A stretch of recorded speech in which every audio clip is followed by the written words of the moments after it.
तो तेरे पास गोरा दूसरे गणपति सजे।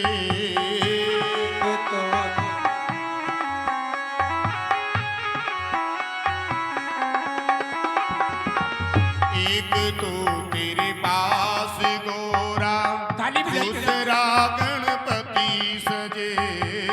एक तो तेरे पास गोरा दूसरे गणपति सजे। तीसरा नंदी का आना दिल दीवाना हो गया। तीसरा नंदी के आना दिल दीवाना हो गया। दिल दीवाना हो गया मेरा, दिल दीवाना हो गया। दिल दीवाना हो गया मेरा, दिल दीवाना हो गया। तेरी काशी में मेरा तो दिल दीवाना हो गया। तेरी काशी में मेरा तो दिल दीवाना हो गया। तेरी काशी में मेरा तो दिल दीवाना हो गया। तेरी काशी में मेरा तो दिल दीवाना हो गया। बोले शंकर भगवान की, सीताराम भगवान की, जय। हनुमान जी महाराज की जय। लक्ष्मी नारायण भगवान की जय। श्रीमद् भागवत महापुराण की जय। जय जय श्री राम। राधे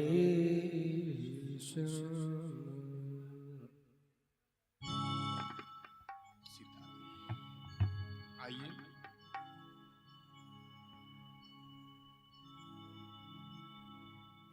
अपने मन को श्री जी बाबा के चरणों में अर्पण करते हुए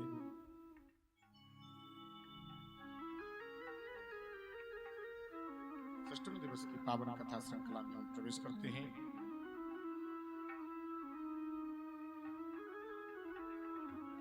कल की कथा में आप सभी ने नंद उत्सव और भगवान की बाल लीलाओं का रसपान किया। कल भगवान कृष्ण के कहने से इन समस्त ब्रजवासियों ने इंद्र की पूजा न करके श्री गिरिराज प्रभु का पूजन किया। अब सारे के सारे ब्रजवासी गिरिराज बाबा का पूजन करने के लिए चल करके जा रहे हैं। आगे आगे सांडिल्य मुनि हैं, उनके पीछे नंद बाबा है, मैया यशोदा है। ब्रज के सबरे ग्वाल बाल कृष्ण के संग चले जा रहे हैं। ब्रजवासी सारे गिरिराज बाबा की तरेहटी में पहुंच गए। सबसे पहले सांडिल्य मुनि ने गिरिराज जी का षोडशोपचार पूजन किया।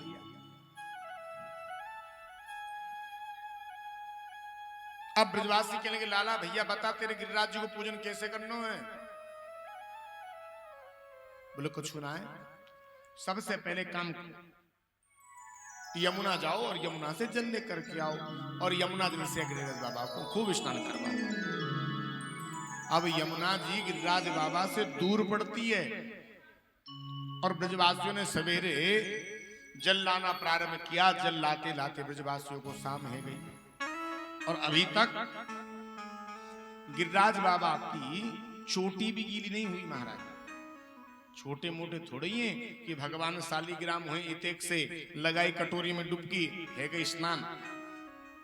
कितने बड़े हैं, 7 कोस लंबे हैं, 7 कोस चौड़े हैं, इतने विशाल।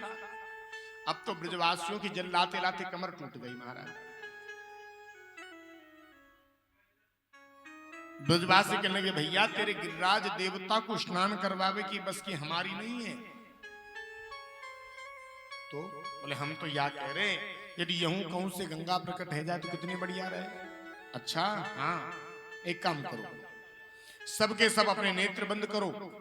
सबने अपने नेत्र बंद किए। इधर भगवान ने श्री जी का ध्यान किया। ना मैं कछु कर सकूं, ना कछु करने यो, श्री लाडली की कृपा से सुख उपजत चहु। और भगवान ने आज देखते ही देखते 7 कोस लंबे चौड़े गिरिराज बाबा को अपनी कनिष्ठिका उंगली के नख के अग्रभाग के ऊपर धारण कर लिया। महाराज कहा भैया सबके सब आ जाओ मेरी शरण में। और सारे ब्रजवासी गिरिराज भगवान की जय। जय।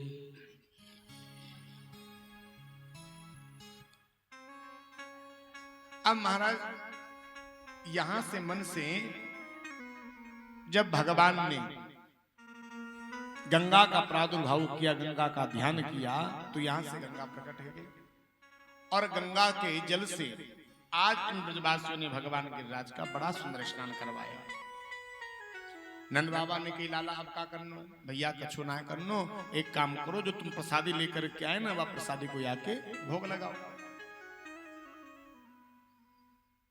नंद बाबा ने आदेश दिया, भैया जो तुम प्रसादी लेकर के आए वह आके भोग लगाओ। और इधर गिरिराज भगवान चतुर्भुज रूप लेकर के प्रकट हो गए। गिरिराज भगवान की जय। चारों हाथ उठाए भगवान गिरिराज ने, भैया लाओ प्रसादी जो लेकर के आए आपको भोग लगाओ।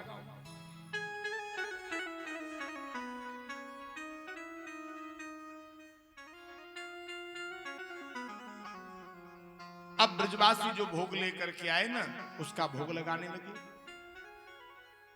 गिरिराज बाबा बड़े आनंद फानंद भोग लगाने लगे। और भोग लगाते लगाते गिरिराज बाबा को शाम हो गई। मधुमंगल कह दिले को लाला ये तेरो गिरिराज देवता हमको ऐसा लगे ये कई वर्षों को भूखो है। क्यों? अरे देखते से भैया सवेरे से पार हुए ने रुकबे को नामे ना ले रहे हो। कन्हैया कहने लगे भैया देखो तुम चिंता मत करो, प्रेम से जो भोग लगायो जावे वो ऐसे ही लगायो जावे। और गिरिराज बाबा का अखंड भोग चलता रहा। 7 दिन 7 रात पर्यंत गिरिराज बाबा ने इन ब्रजवासियों के भोग को ग्रहण किया। और जैसे 7 दिन पूरे हुए, भोग के थाल भर भर के गिरिराज जी ने इन ब्रजवासियों को लौटाया। ब्रजवासियों ने भोग पाया। इधर देवऋषि नारद चल करके आ गया। देवऋषि नारद को भी थोड़ा सा प्रसाद मिला। देवऋषि ने प्रसाद लिया और थोड़े से प्रसाद को लेकर के पहुंच गए कहां? इंद्र के पास। इंद्र को जाकर के प्रसाद दिया। इंद्र ने प्रसाद पाया, पूछा देवऋषि ये प्रसाद क्या है? बोले भैया सच पूछो न तो सच बात ये है कि ब्रजवासियों ने तेरी पूजा बंद कर दी। और वो कन्हैया नहीं है, बा कन्हैया ने तेरी पूजा बंद करवाई है। और वो गिरिराज पूजन को गिरिराज देवता को पूजन प्रारंभ करवा दियो। इंद्र के क्रोध का ठिकाना नहीं रहा महाराज। इंद्र ने उसी समय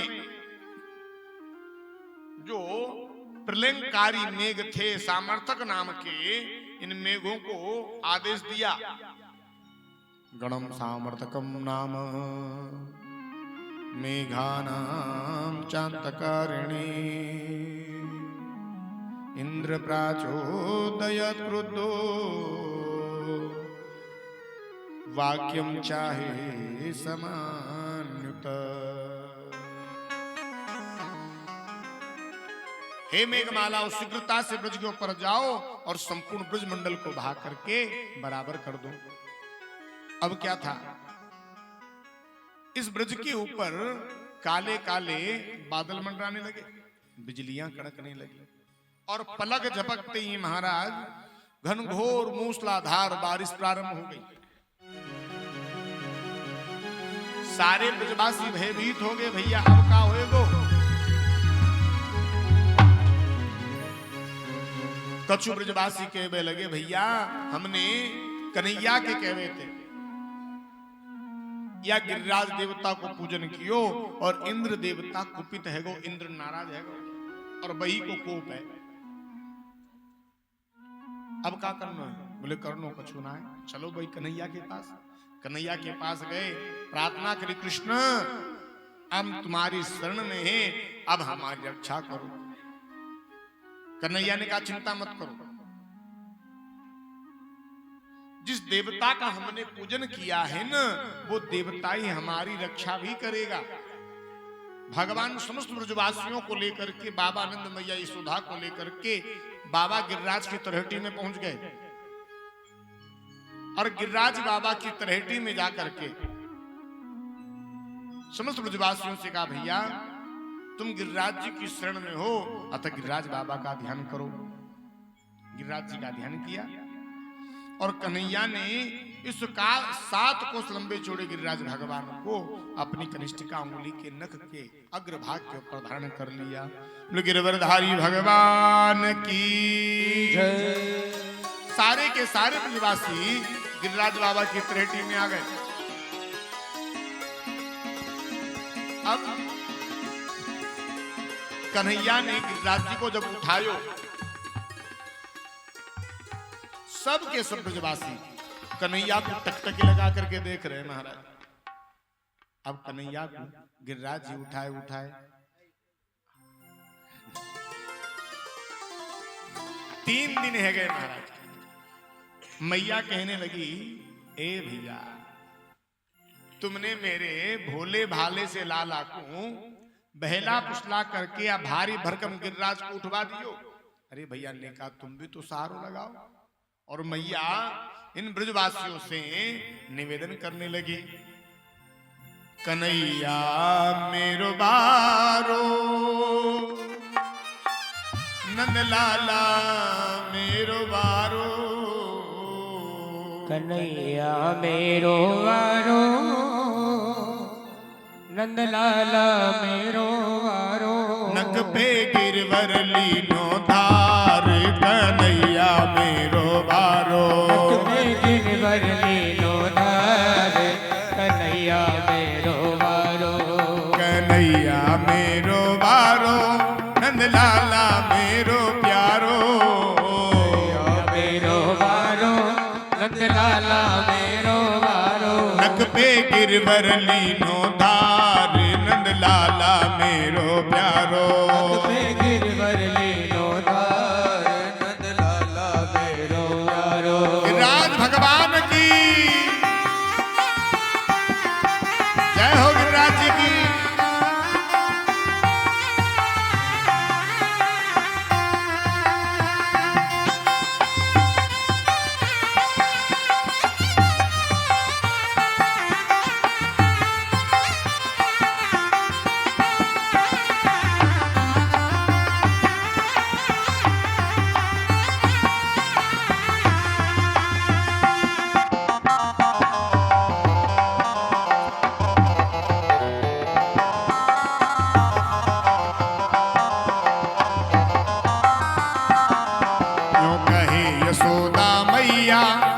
जोर लगाओ मेरे भैया, यशोदा मैया एक जोर लगाओ मेरे भैया।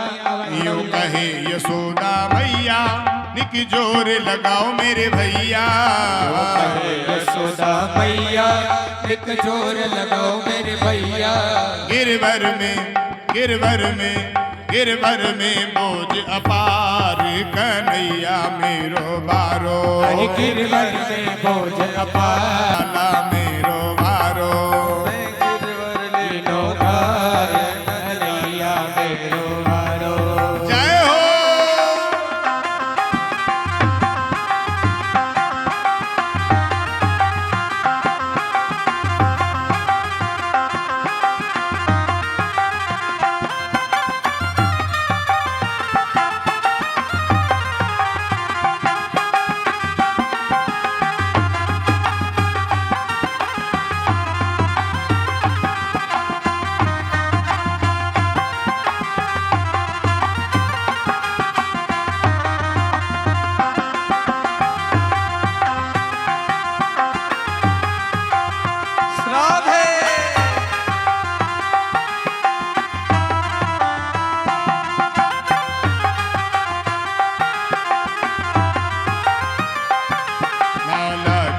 नरम कलैया कहीं मूरख न जाइया कि भैया लाला की नरम कलैया कहीं मूर्ख न जाए बाकी भैया लाला की नरम कलैया जय हो। कहीं मूरख न जाइया कि भैया लाला की नरम कलैया कहीं मूर्ख न जाए बाकी भैया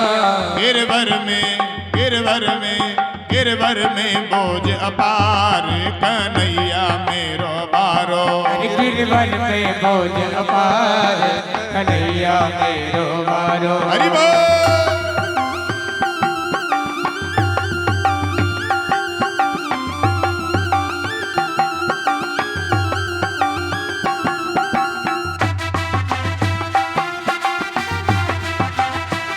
जय हो।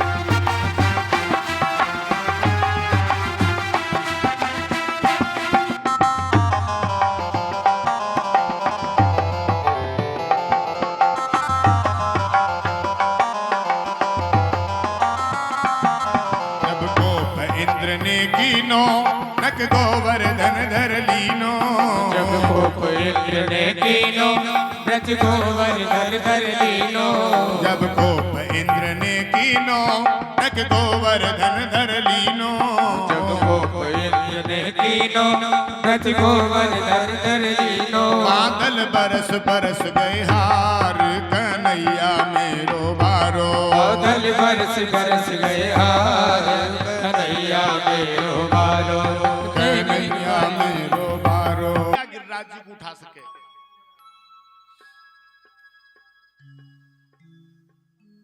मैया कहने लगी भैया ठीक है मेरो छोरा या गिरिराज जी को उठा सके वो ठीक है पर निका तुम भी तो या की मदद करो तुम भी तो सारो लगाओ। ब्रजवासी ने कहा ठीक है। आज ब्रजवासी ने अपनी मोटी मोटी छड़ी या गिरिराज बाबा के नीचे लगा दे। लाला एक काम कर भैया तो कुछ 3 दिन है गए और तू थक गए हो नहीं विश्राम कर ले। कन्हैया ने कि सुनो ये गिरिराज देवता है ना तुम पे ना डटेगो। ब्रजवासी कहने लगे या की चिंता तो मत करे हम इतने सारे ढेर हैं अपने मोटी मोटी छड़ी दर दैया के नीचे भगवान ने कि फिर भी नहीं डटेगो। ब्रजवासी के लिए अच्छा तो तू या जान लो दिखे कि तूने अकेले नहीं आकर राज्य को उठा रहा क्यों है। भगवान के मुंह से निकल गया बोले मैं तो भगवान हूं। इतने में ब्रजवासी बोल गए लो भैया लो ये भगवान की शक्ल देखो। अरे हम तो सोचे थक गए हो ने विश्राम कर ले और तो अपने आप को भगवान ही बताने लग गए हो। अच्छा एक बात बता तूने भगवान जैसो का काम कियो रे। भगवान कहने लगे देखो मैंने अघासुर मारी मैंने बकासुर मारी मैंने सक्टासुर मारी मैंने पूतना मारी। इतने में ब्रजवासी बोल गए अरे भैया रंदे रंदे मारी इतने पूतना। अरे वो मरी मराए पूतना में 10 लटियां हम भी देकर के आए अपने हिस्से की। मरी मराई पूतना में 10 हमने भी दी। तो भगवान ने कहा अच्छा तुम डांट लोगे। हाँ हाँ चिंता मत कर डांट लेंगे। हटा लो उंगली हटा ले। भगवान ने क्या किया अपनी उंगली को हटाया नहीं थोड़ी सी नीचे करी महाराज और जैसे उंगली नीचे करी जितने भी ब्रजवासियों की मोटी मोटी छड़ी गिरिराज बाबा के नीचे लग रही थी ना सारी की सारी तड़ तड़ तड़ करके सब टूट गई महाराज। एक साथ ब्रजवासी बोल पड़े अरे लाला डांट डांट डांट और भगवान ने पुनः अपनी उंगली को सीधा कर लिया। बोले गिरवरधारी भगवान की जय। ब्रजवासी कहने के भैया एक बात बताइयो हम सैकड़ों ब्रजवासी ने अपनी मोटी मोटी छड़ी या गिरिराज बाबा के नीचे दई और हमारी छड़ियन ते गिरिराज जी ना डटियो और भले आदमी तेरी छोटी सी उंगली में इतनी ताकत कहां से आ गई। अब भगवान ने विचार करने कैसे समझाऊंगा। यदि इनसे मैं ये कहता हूं कि मैं भगवान हूं तो ये मानेंगे नहीं। तब भगवान ने कहा देखो भैया, कछु माखन को बल बढ़ियो, कछु गोपन करी सहाय, और श्री राधे जू की कृपा से उमन गिरवर लियो उठा। देखो भैया, कछु माखन को बल बढ़ियो, जो मैंने तुम्हारे घरों में आ आकर के माखन खाया ना, कुछ तो उसकी ताकत मेरे भीतर, और कछु गोपन करी सहाय, कुछ तुम लोगों ने मदद करी। ब्रजवासी बोल पड़े, अच्छा एक बात बताइयो, हमने तेरी क्या मदद करी रे? हमारी षड्यंत्र तो रुके ना है, फिर हमने मदद क्या करी? कन्हैया ने कही देखो, जब हमने गिरिराज जी को उठायो, हमने देखो तुम सारे के सारे हमको टकटकी लगा करके देख रहे, तो बोले जब तुम हमको टकटकी लगा करके देख रहे तो तुम सबकी आदि आदि शक्ति मेरे भीतर आ गई। कछु सका के बोले, अच्छा हम तभी सोच रहे हैं हम 2-5 दिन से कमजोर कमजोर कैसे है गए, अब तो चलो आदि शक्ति तो तू लेकर के बैठे हो, हमें तो आदि शक्ति बची। अरे भले आदमी, तू माखन चुरा तो अब हमारी शक्ति भी लूटने लग गए हो। इतने भोले हैं भगवान के बाल बाल। भगवान ने गिरिराज जी को 7 दिन और 7 रात पर्यंत उठा करके रखा। इंद्र ने कहा जाओ सैनिकों से देख करके आओ, यदि गांव बह गया हो तो बारिश को रुकवा देना। सैनिक देखने के लिए आए, क्या देखा? यहां तो महाराज धूल उड़ रही है। परीक्षित ने प्रश्न किया, भगवान ने इतना पानी बरसाया इंद्र ने, और इतना पानी बरसाने के बाद भी धूल उड़ रही है, क्यों? ये सारा जल कहां गया? भगवान ने जब श्री गिरिराज बाबा को धारण किया तो शेषनाग को आदेश दिया, शेष तुम गिरिराज जी के चारों तरफ परिक्रमा लगा करके बैठ जाओ, एक बूंद जल भीतर नहीं आना चाहिए। सुदर्शन को आज्ञा दी, तुम ऊपर जाकर के आग बरसाते हुए सारे जल को सोच लो।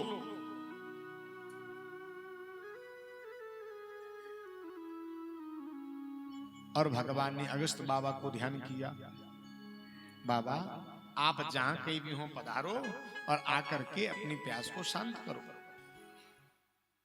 कहने का मतलब जितना भी बारिश, जितना भी जल इंद्र ने बरसाया था, सारे के सारे जल का पान अगस्त बाबा कर गए थे, इसीलिए ब्रज में धूल उड़ रही थी। इंद्र समझ गया कि जिस बालक को मैं साधारण मान बैठा हूं, यह बालक साधारण नहीं है।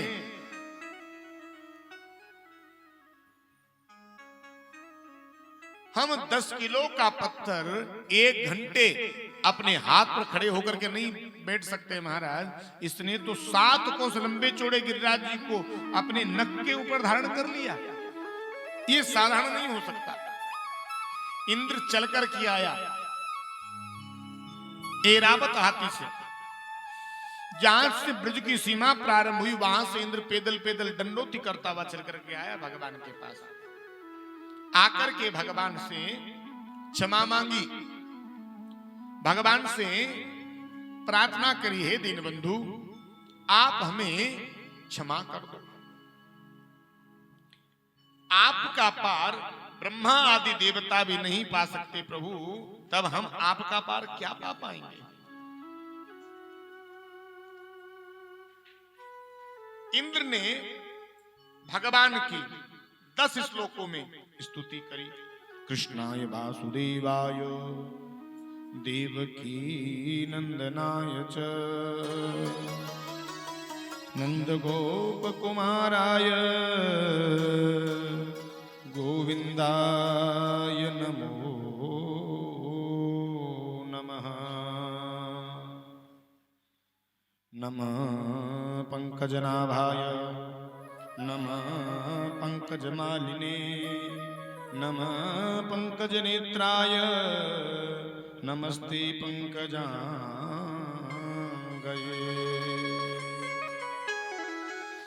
और भगवान ने आज इंद्र को क्षमा कर दिया।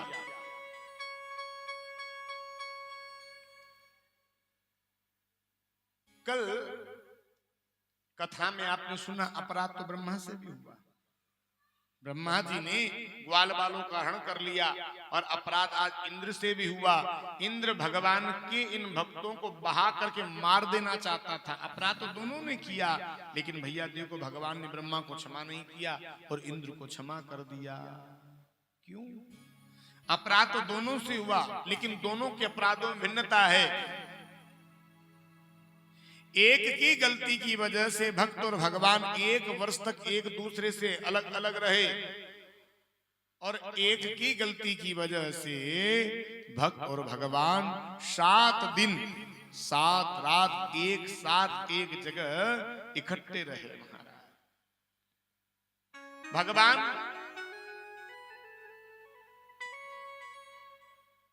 ये कहना चाहते, देखो भैया कभी कभी यदि आप मुझ तक नहीं पहुंच पाओ और मेरे भक्त तक भी यदि तुम पहुंच गए ना,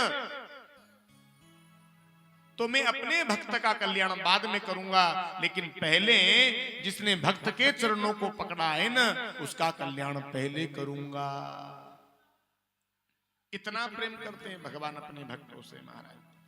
भगवान स्वयं कहते हैं अहम भक्त पराधीन।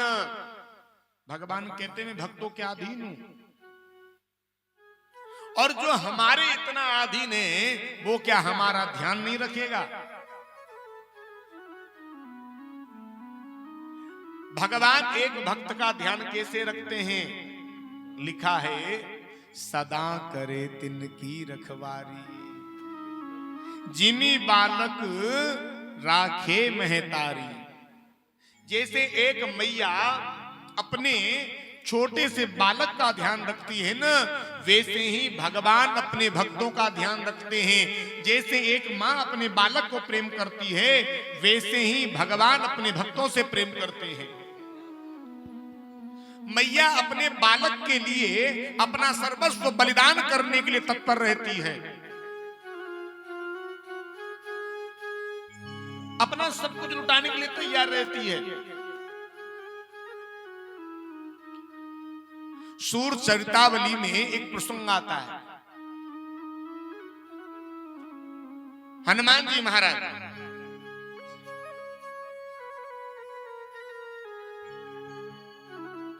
जब संजीवनी बूटी लेने के लिए गए और पर्वत लेकर के जब आ रहे थे, भरतलाल जी ने जब बाण जंगा में मारा, हनुमान जी नीचे गिरे। भरत जी से भेंट हुई। सूर चरितावली में वर्णन है,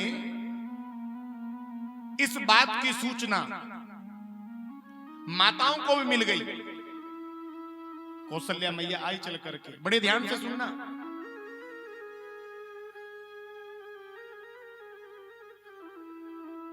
भरतलाल जी ने पूछा था राम कैसे हैं, राम कहां हैं, राम क्या कर रही हैं?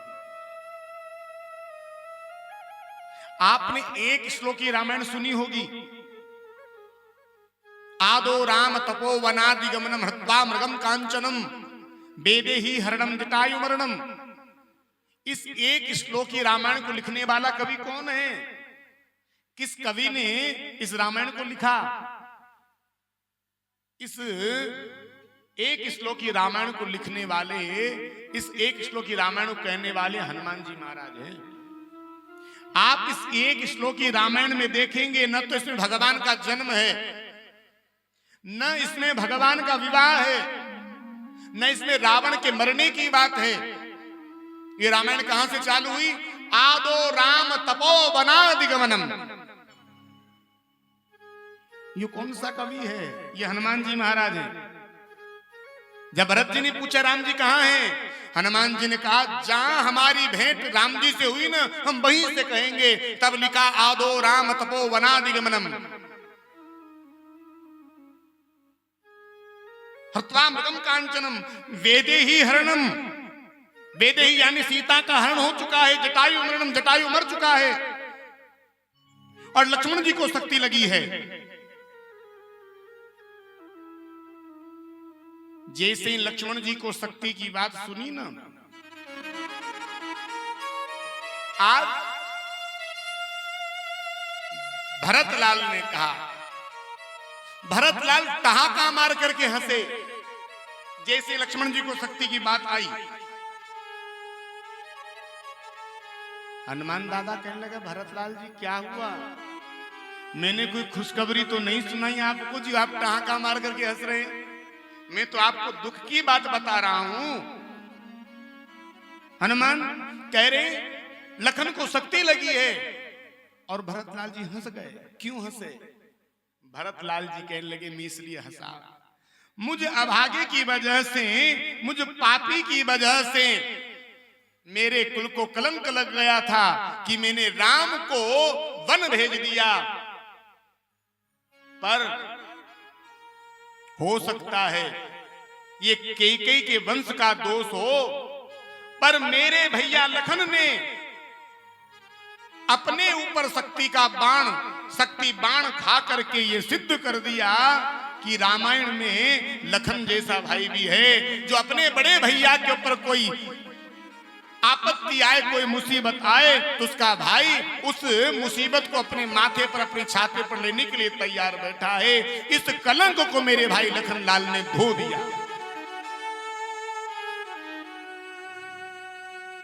कौशल्याम्बा ने कहा, हनुमान राम से कह देना, राम यदि अयोध्या में लौट करके आए तो अकेला नहीं आएगा।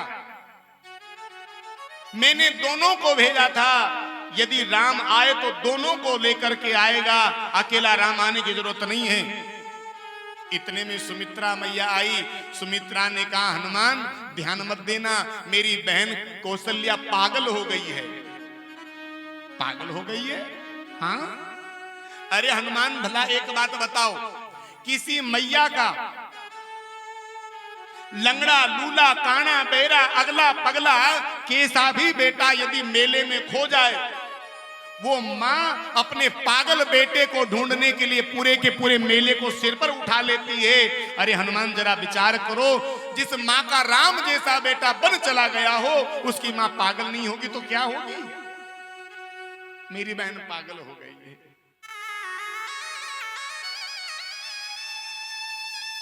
तो जैसे एक माँ अपने बेटे से प्रेम करती है, वैसे ही भगवान अपने भक्तों से प्रेम करते हैं। मेरे प्यारे, जिमी बालक राखे महतारी, अपने बच्चों की तरह, अपने पुत्रों की तरह भगवान अपने इन भक्तों से प्रेम करते हैं। और भगवान शंकराचार्य यहां तक कहते हैं, कुपुत्रो जायेत क्वचिदपि कुमाता न भवति। अरे पुत्र कुपुत्र हो सकता है, लेकिन मां कभी कुमाता नहीं हो सकती। महाराज, इस संसार में लात खाकर के क्षमा करने का सामर्थ्य केवल और केवल मां में है। मां के अलावा किसी में और सामर्थ्य नहीं है। जब मां के उदर में, मां के गर्भ में जब बालक होता है ना, और बालक जब किक करता है, लात मारता है, वो मां उस बालक की लात के प्रहार को सह करके भी प्रसन्न हो जाती। मेरा बालक लात मार रहा है। बताओ इस दुनिया में और कौन होगा ऐसा जो लात खा करके प्रसन्न हो जाए?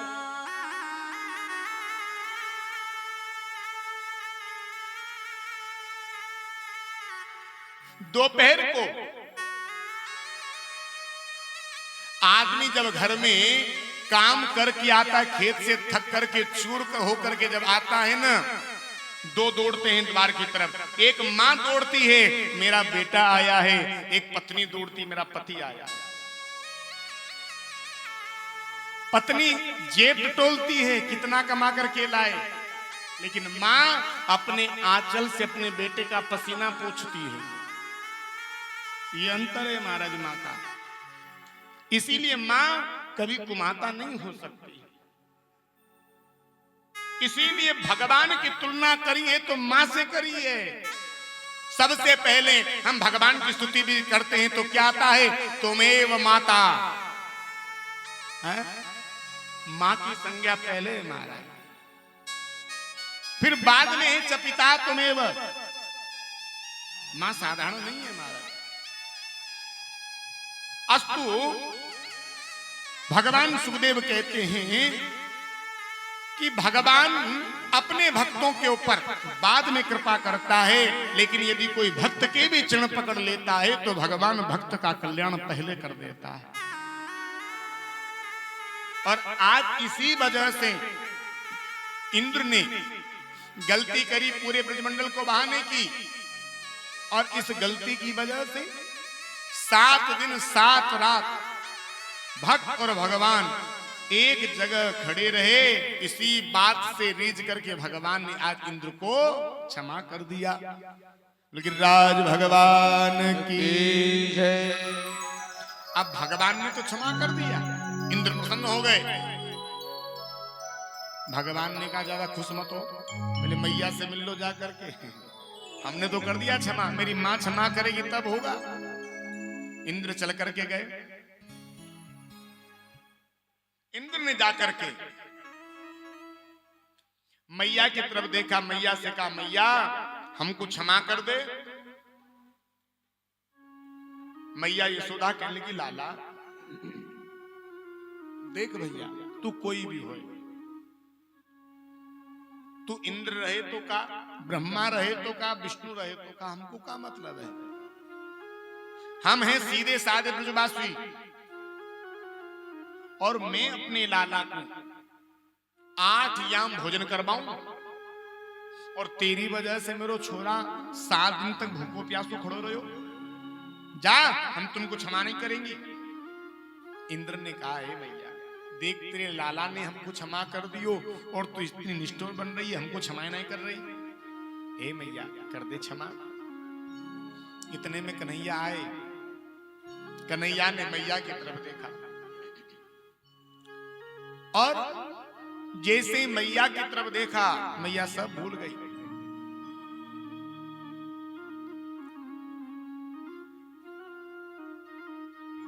और आज मैया ने भी इंद्र को क्षमा कर दिया महाराज। कहा मैया तू अपने लाला को 8 याम भोजन करवाती थी, और तेरा लाला 7 दिन भूखा प्यासा खड़ा रहा। मैं सारे भोग एक साथ तेरे लाला को लगा देता हूं।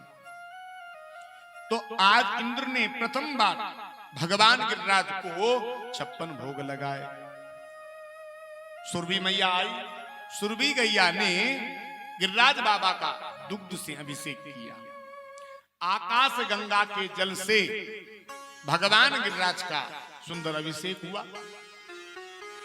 सभी जय जय घोष करने लगे। सारे के सारे ब्रजवासी भगवान की जय जय घोष करने लगे। कर गए दिल पे टोना श्री बांके बिहारी के नैना। कर गए दिल पे टोना बांके बिहारी के नैना। कर गए दिल पे टोना श्री बांके बिहारी के नैना। कर गए दिल पे टोना श्री बांके बिहारी के नैना। बांके के नैना बिहारी के नैना। बांके के नैना बिहारी के नैना। कर गए दिल पे टोना श्री बांके बिहारी के नैना। कर गए दिल पे टोना की बांके बिहारी के नैना।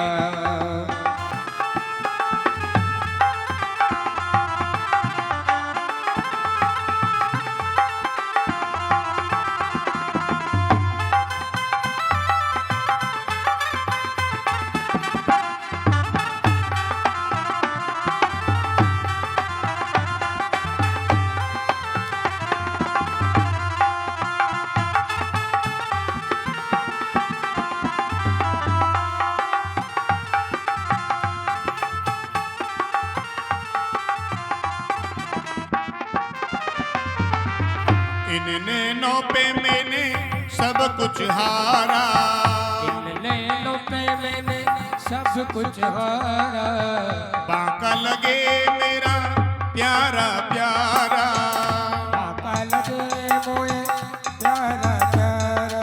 इन नैनों पे सब कुछ हारा, बांका लगे मेरा प्यारा प्यारा। इन नैनों पे सब कुछ हारा, बांका लगे मोए प्यारा प्यारा।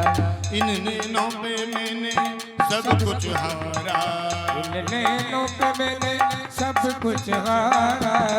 बांका लगे मेरा प्यारा प्यारा, बांका लगे मोए प्यारा प्यारा। बिन देखे नहीं चेना श्री बांके बिहारी के नैना।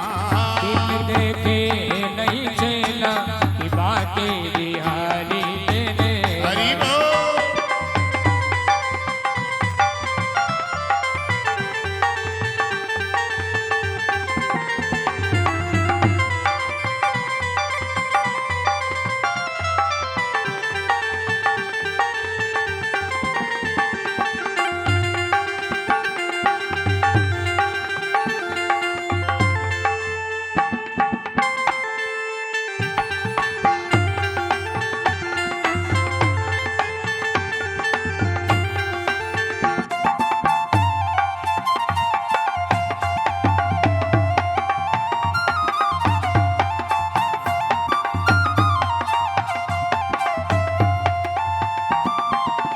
मोटे मोटे नैनों में जीना जीना गजरा, मोटे मोटे नैनों में जीना जीना गजरा।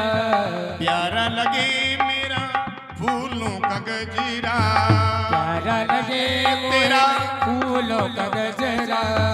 तेरी बांकी अदा क्या कहना श्री बांके बिहारी के नैना। तेरी बाकी अदा का क्या कहना कि बांके बिहारी के नैना।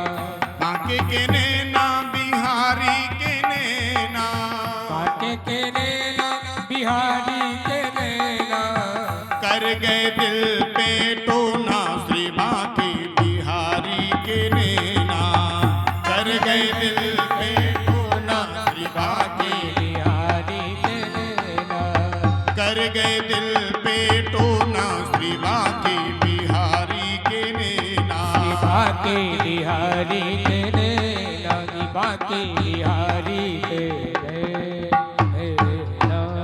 वृंदावन बिहारी लाल की। आज चल कर के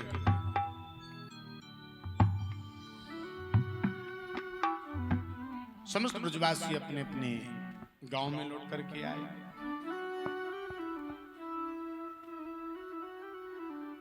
और भगवान ने आज यज्ञ पत्नियों के ऊपर कृपा करी।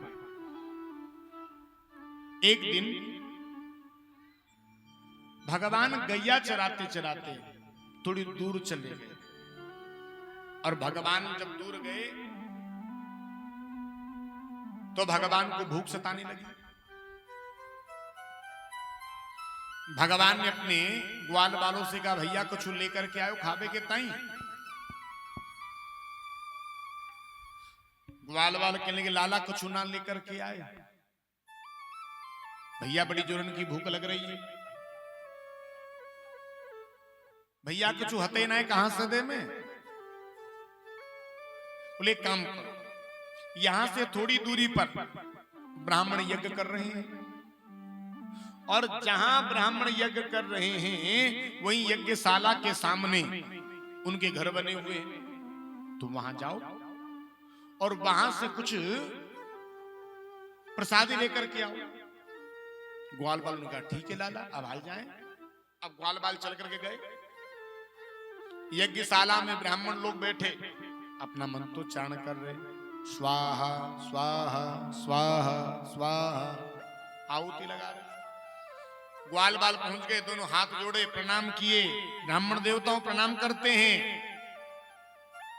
देखो हमारे कृष्ण और बलराम गैया चराते चराते थोड़ी दूर आ गए, और बिनको बड़ी जोरन की भूख लग रही है।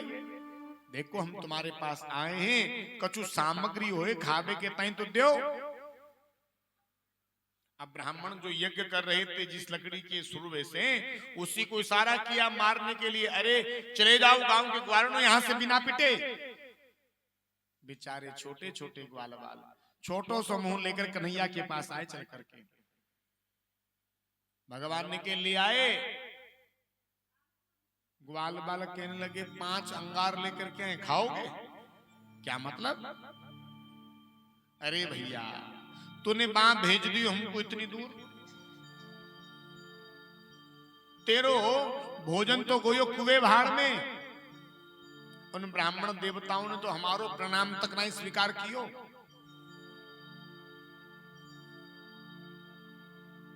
भगवान ने कहे कहां गए थे? बोले ब्राह्मणों के पास।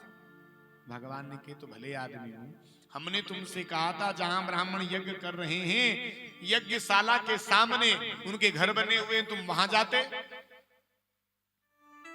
ग्वाल बाल कहने लगे लाला भैया पहले बता दो तो हम तो भूल चले जाते। दोबारा चल करके आए। इस बार इन ग्वाल बालों ने इन ब्राह्मणों की तरफ नहीं देखा, सीधे इनके घरों में घुस गए।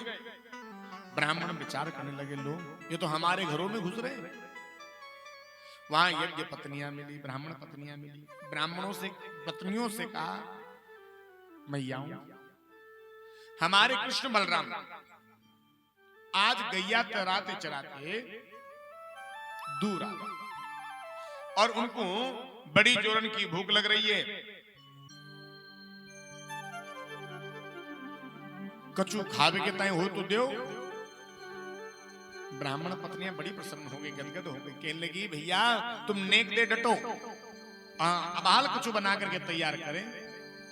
इतने में तो सारी की सारी ब्राह्मण पत्नियों ने अपने अपने घर के चूल्हा जलाए और महाराज भगवान के लिए 56 भोग बना करके तैयार कर दिए। कहा हाथ जोड़ करके सुनो, तुम्हें बुरा नहीं लगे तो क्या हम तुम्हारे संग में चले? खूब चलो। जाने लगी। अब ब्राह्मणों की नजर पड़ गई। ब्राह्मणों ने देखा लो ये तो हमारी पत्नियों को भी ले चले। अब बोल तो सकते ही नहीं थे, इशारे से पूछा सुनो कहां जा रही हो? इन्होंने भी इशारे से उत्तर दिया हम जहां जा रही हैं ठीक जगह जा रही हैं। ब्राह्मणों ने कहा चली जाओ, लौट करके मत आना दोबारा, नहीं आई। चल करके गई और भगवान के पास जब पहुंची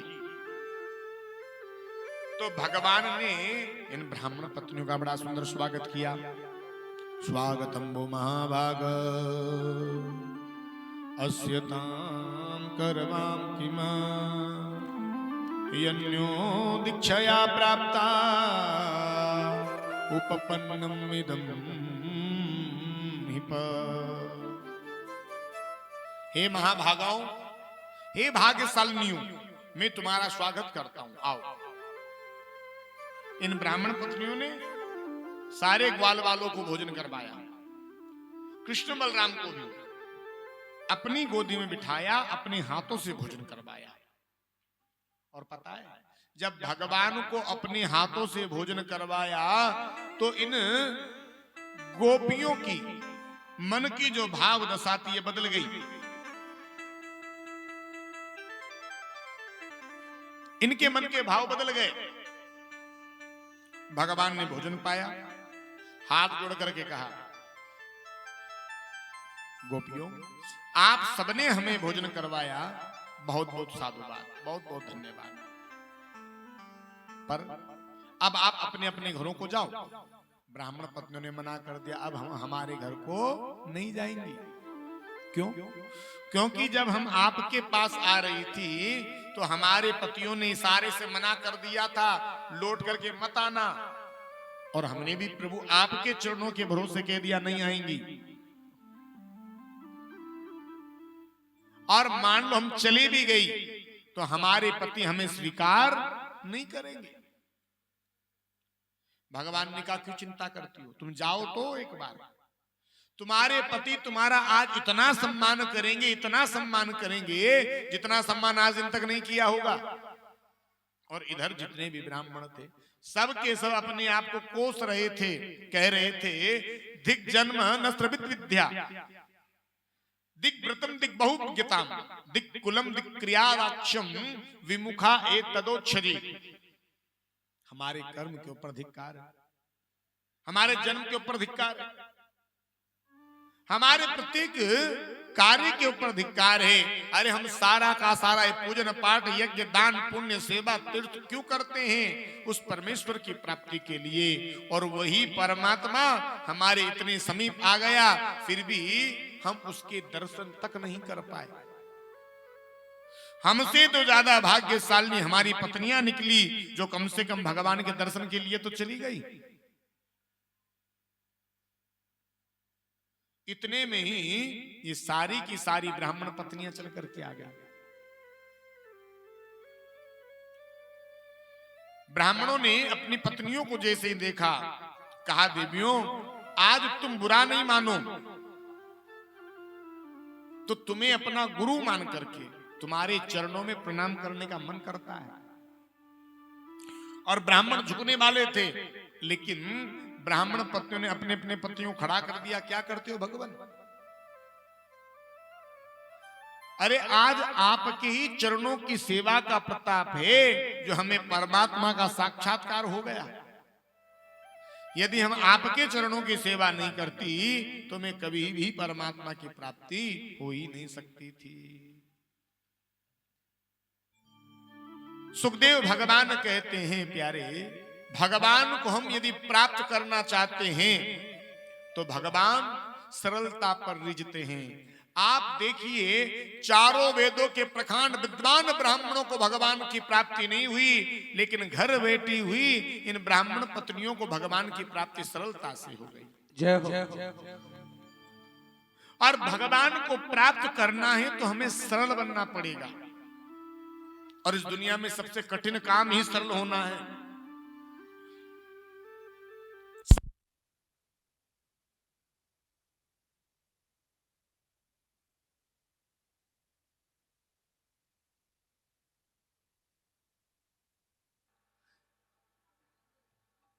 देखो, संत महात्मा एक बड़ी सुंदर कथा सुनाते हैं। एक भक्त था, नाम था भोला। नाम तो कुछ और था, लेकिन लोगों ने नाम रख दिया था भोला। क्यों? ये इतना भोला था, ये इतना सरल था, कोई इससे कुछ भी पूछे ये एक ही बात कहता था, रघुनाथ जी जाने। अरे भैया भोला, ये काम कैसे होगा? बोले रघुनाथ जी जाने। अरे भैया ये काम कैसे करें? बोले रघुनाथ जी जाने। हर बात पर एक ही बात कहता था, रघुनाथ जी जाने, रघुनाथ जी जाने। लोगों ने नाम ही रख दिया भोला, इतना सरल था महाराज। दो बेटा एक बिटिया, बालक बड़े हो गए, बेटी विवाह के योग्य हो गई, गरीब परिवार। भोला ने सोचा बिटिया का विवाह आ गया, घर में कुछ व्यवस्था है नहीं, क्या करें? बेटों ने कहा पिताजी एक काम करो, साहूकार से जाकर के, सेठ जी से जाकर कुछ कर्ज ले लो, हम मेहनत करके कमा करके सेठ जी का धन चुका देंगे। इस भोला ने कहा ठीक है। भोला चलकर गया सेठ जी के पास। सेठ जी मुझे इतना रुपया चाहिए। सेठ जी ने कहा ठीक है। एक कागज लिखा, मैं इतना रुपया इतने रुपये की दर से इस भोला को इतने समय के लिए उधार दे रहा हूं। कागज लिख दिया और भोला को दिया, भैया ले पढ़ ले एक बार क्या लिखा है। भोला तो अपने स्वभाव के अनुसार, सेठ जी सब रघुनाथ जी जाने। पढ़ा नहीं, बिना देखे कह दिया सब रघुनाथ जी जाने। अब सेठ जी का मन बदल गया महाराज। मन को बदलने में क्या लगता है? क्षण भर का खेल है, ये मन की दौड़ है महाराज। ये मन ही बस में नहीं है।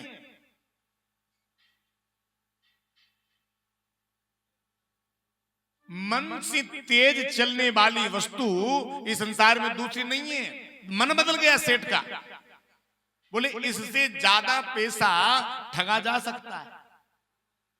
सेठ जी ने कहा अरे भैया एक काम करो, जाओ मटकी में से जल भर के लाओ।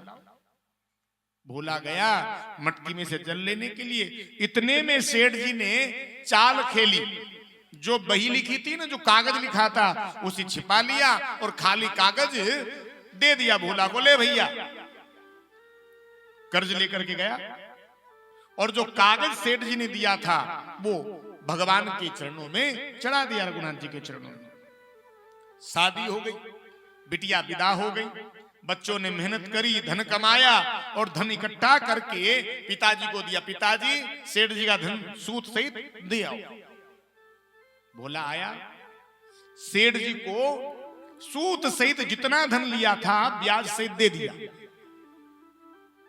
कुछ समय निकला, सेठ जी ने केस कर दिया। बोले फलां व्यक्ति ने मुझसे कर्ज लिया था इतने समय के लिए और मेरा कर्जा नहीं लौटाया। केस कर दिया महाराज। अब केस किया, केवट को पता चला, केवट गया अदालत। जज साहब बैठे, जज साहब ने इस भोला से पूछा भैया सेठ जी से कर्जा लिया था? बोले हाँ लिया था। कितना लिया था? बोले इतने का लिया था। तो कर्जा नहीं लौटाया?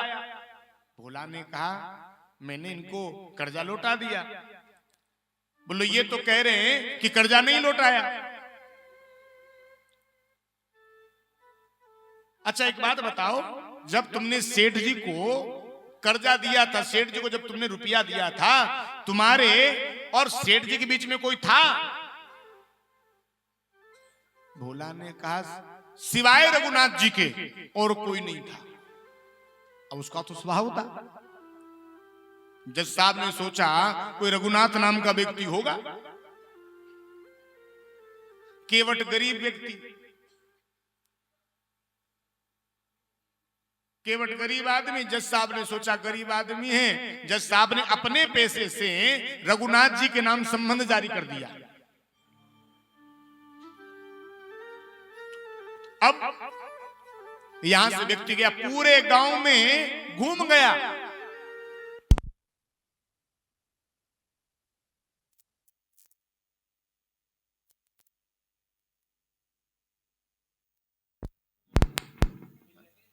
सब देखिए,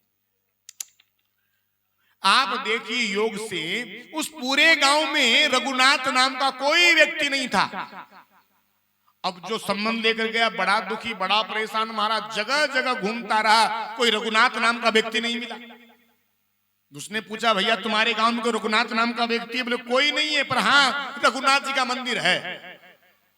अब मरता क्या नहीं करता भैया, घूमते घूमते परेशान हो गया। उसने कहा ठीक है रघुनाथ जी का मंदिर बताओ।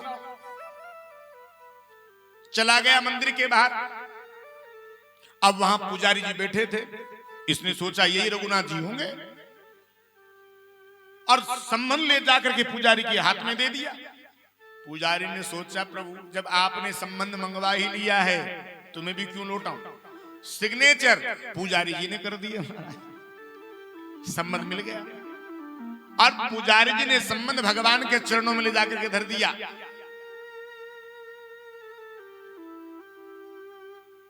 वो भक्त गया मंदिर पर, पुजारी जी ने कहा क्यों रे तूने भगवान के लिए संबंध जारी करवा दिया? बोले हम क्या करें, सब रघुनाथ जी जाने। देख तू समय से अदालत पहुंच जाना और भगवान के तो भगवान जाने, इनको आना होगा तो आ जाएंगे, नहीं तो कोई बात नहीं। तिथि आई, भक्त तो पहले ही चला गया, भोला तो पहले चला गया। आज पुजारी जी ने भगवान को बढ़िया सुंदर स्नान करवाया, सुंदर चंदन तिलक लगाया और सारे के सारे बागे भगवान के सामने धर दिए। प्रभु आज आप पहली बार अदालत जा रहे हो, कोर्ट जा रहे हो, तो जो आपको वस्त्र बढ़िया लगे ना वही पहन करके चले जाना। भोग रख दिया, सब रख दिया, अदालत लगी।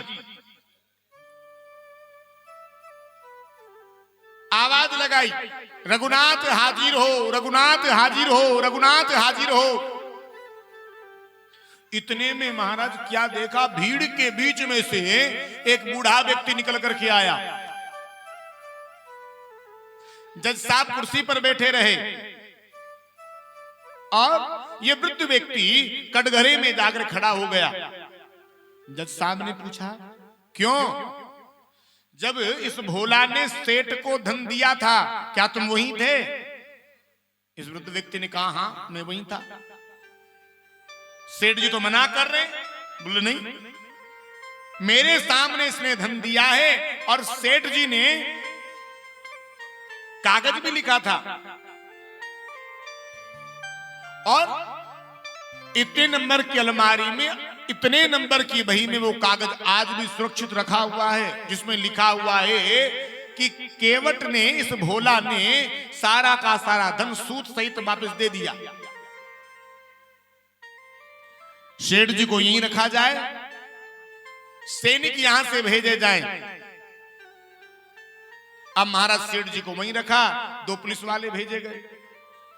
जैसा उस वृद्ध व्यक्ति ने बताया था, अलमारी को खोला गया, उस अलमारी को खोल करके उस बही को देखा, उस बही में वो कागज लिखा हुआ मिला। जज साहब को कागज मिला, जज साहब बड़े प्रसन्न हुए, भैया गवाह तो बड़े आए, एक से बढ़कर एक गवाह आया, लेकिन ऐसा गवाह आज पहली बार आया है। इस भोला भक्त को बाइज्जत बरी कर दिया गया, सेठ जी को सजा हो गई। अब ये वृद्ध व्यक्ति आया था, ये चला गया। केवट ये भोला जो था वही था। जज साहब आए भोला के पास, भोला से पूछा, क्यों ये रघुनाथ जी कहां रहते हैं? केवट ने, इस भोला ने कहा, बोले महाराज जहां हम रहते हैं ये वहीं रहते। बोले तुम रहते हो वहां ये रहते? बोले हाँ। क्या मतलब, दोनों एक ही गांव के हो? बोले हाँ। अरे सच सच बताओ तुम ये रहते कहां हैं? अब महाराज इस भोला ने इशारा कर दिया, बोले महाराज यहां रहते हैं, यानी मंदिर में। जज साहब ने विचार किया, इतने संपन्न तो दिख नहीं रहे थे भाई, उन्होंने मंदिर बनवाया हो, और ये इशारा कर रहा है कि यहां रहते हैं, मंदिर में रहते हैं। भोला ने कहा, महाराज आप समझोगे नहीं, क्योंकि आप पढ़े लिखे हैं। अरे जो मंदिर में बैठे हैं वो वही रघुनाथ जी हैं।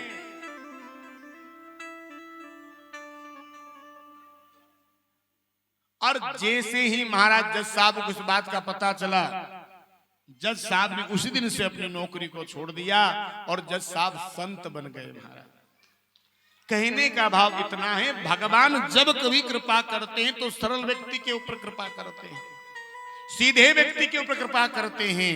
अब भगवान को प्राप्त करना है तो सरल बनना पड़ेगा। सरलता के ऊपर भगवान रीझते हैं और इन्हीं यज्ञ पत्नियों की सरलता के ऊपर भगवान रीझ गए। इन यज्ञ पत्नियों के ऊपर भगवान ने कृपा करी। अब यहां से जो कथा है, ये कथा है रास चरित्र की। भगवान ने आज अपने मित्रों को बैकुंठ धाम के दर्शन करवाए। नंद बाबा असमय यमुना स्नान करने के लिए चले गए थे। वरुण के सैनिक आए और नंद बाबा को लेकर के चले गए। भगवान इन्हें लेकर के आए।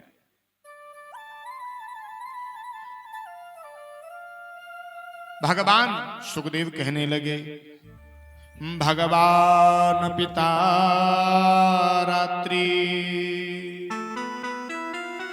सरदोत्फुल्ल मल्लिका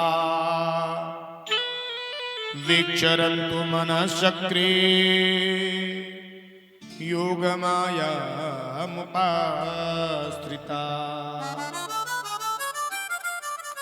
आज शरद पूर्णिमा की रात्रि आई और शरद पूर्णिमा की जब रात्रि आई तो भगवान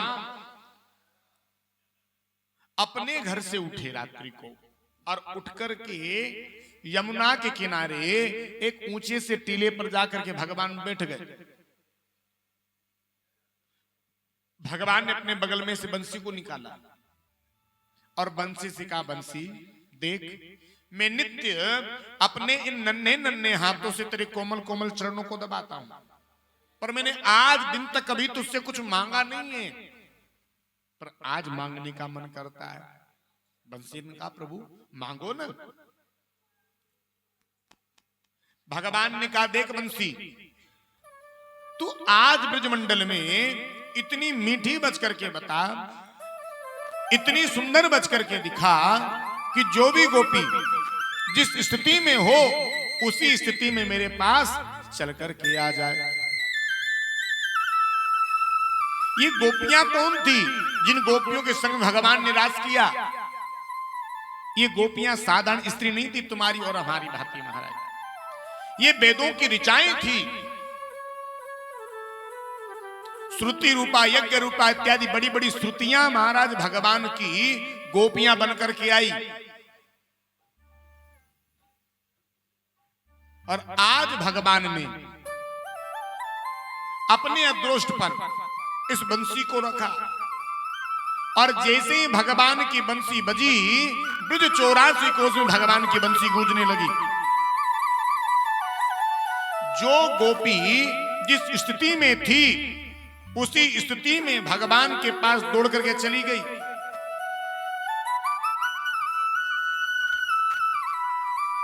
आज जो भी गोपी भगवान की बंसी को सुनती,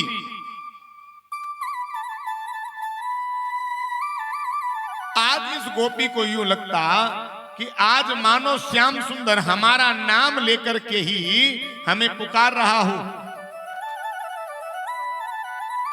आज गोपियों की स्थिति कैसी हो गई? वर्णन है, एक गोपी अपने बालक को लेकर के स्तनपान करवा रही थी। बंसी को सुना, बालक को नीचे रखा और चली गई भगवान से मिलने के लिए। एक गोपी श्रृंगार कर रही थी महाराज। श्रृंगार करते करते में गोपी ने भगवान की बंसी को सुना। एक आंख में काजल लगा था, दूसरी आंख में लगाया ही नहीं और दौड़ गई भगवान से मिलने के लिए। ऐसी स्थिति हुई है गोपियों की महाराज।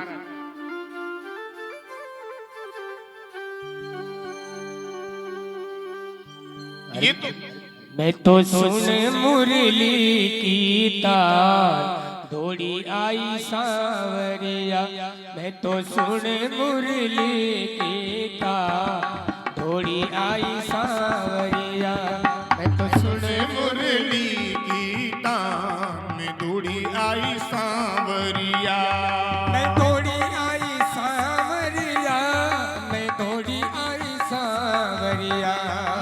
दौड़ी आई सांवरिया, मैं दौड़ी आई सांवरिया। मैं तो सुन मुरली की तार, दौड़ी आई सांवरिया। मैं तो सुन मुरली की तान की दौड़ी आई सांवरिया।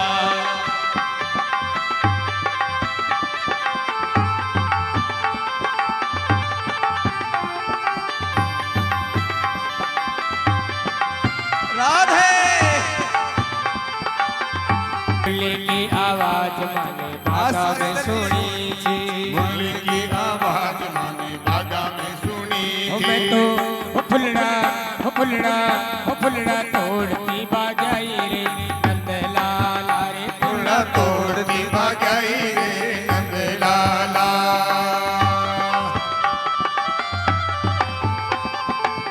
जय जय।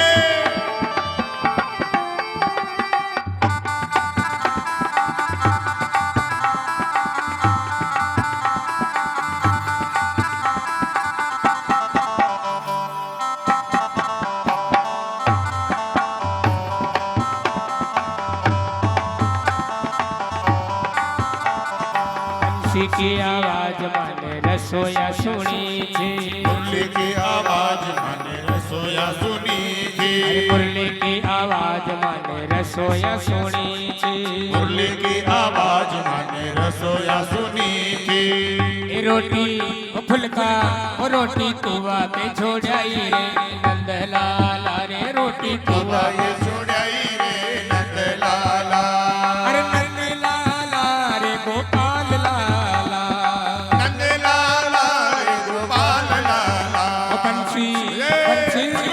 बंसी चोर की बजाई रे नंदलाला रे बंसी चोरा की बजाई रे नंदलाला।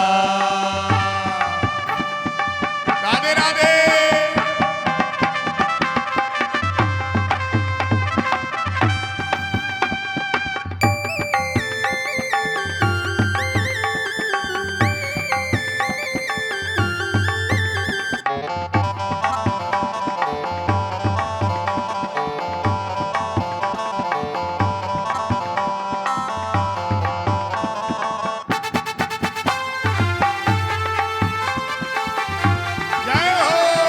बंसी की आवाज माने पनघट पे सुनी थी बंसी की आवाज मैंने पनघट पे सुनी थी बंसी की आवाज माने पनघट पे सुनी थी बंसी की आवाज मैंने पनघट पे सुनी थी। पकड़ लो पकड़ लो पकड़ लो कुआ पे छोड़ाई रे नंदलाला पकड़ लो कुआ में छोड़ाई रे नंदलाला।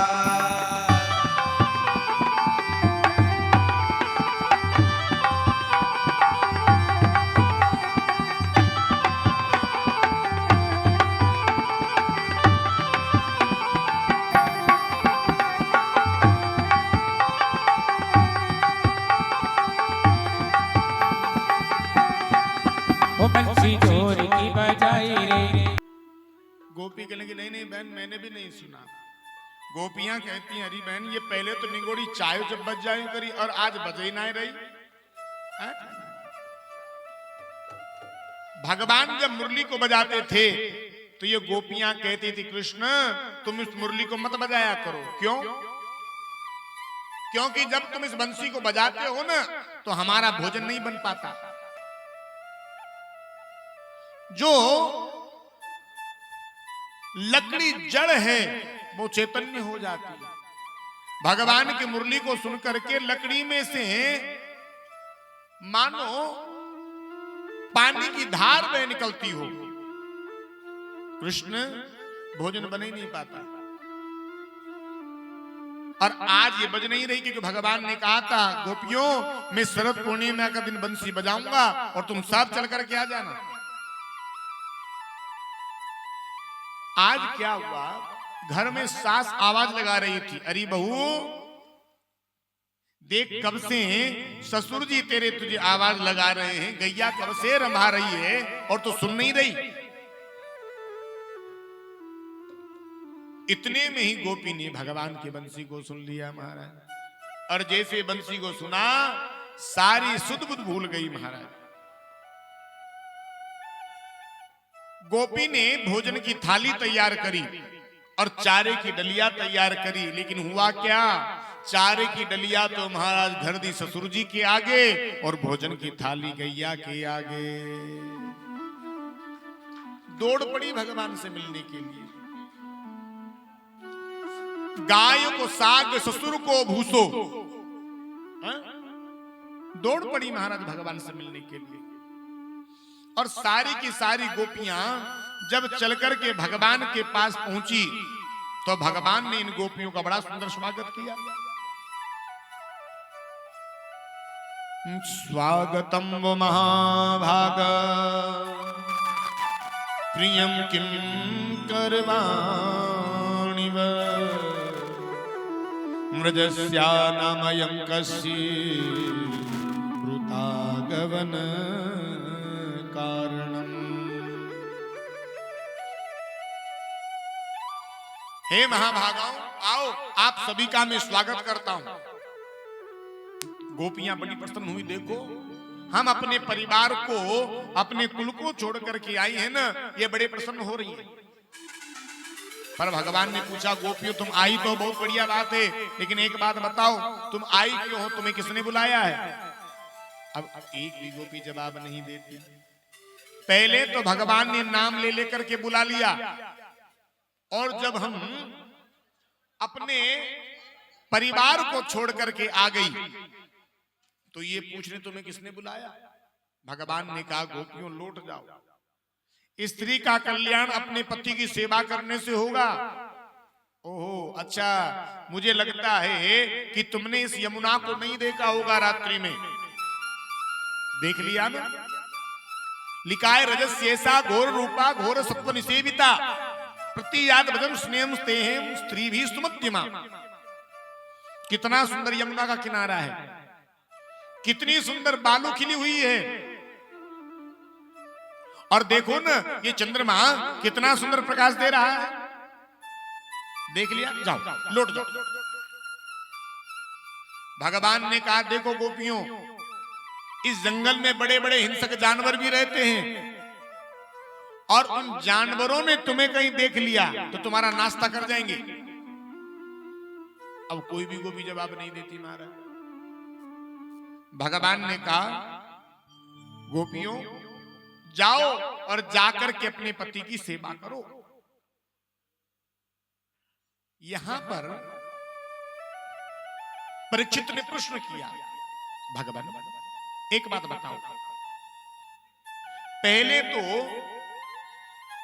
भगवान ने इन गोपियों का नाम लेकर के बुला लिया और भगवान की परीक्षा ले रहे हैं। कारण क्या है? आप ऐसे समझो जैसे हम मटकी लेने के लिए जाते हैं ना, तो मटकी को हम कैसे बजा बजा करके देखते हैं कि मटकी कच्ची है कि पटकी है। तो जैसे मटकी को बजा बजा करके देखते हैं, वैसे ही आज भगवान इन गोपियों को परीक्षा ले रहे हैं। ये गोपियां चल करके मुझसे मिलने के लिए तो आ गई, लेकिन इनके मन में कहीं इनके पतियों के प्रति वासना तो नहीं रह गई, संसार के प्रति कोई कामना तो नहीं रह गई, अपने पुत्रों के लिए कहीं ममता तो नहीं रह गई। इसीलिए भगवान इन गोपियों की परीक्षा ले रहे थे। और आज भगवान ने जब इन गोपियों की परीक्षा ली, गोपियां सारी परीक्षाओं में जब पास हो गई, तो भगवान इन गोपियों के संग में रास करने लगे। और जब रास करने लगे तो इस रास को देखने के लिए कैलाश से मां पार्वती भी चल करके आती थी।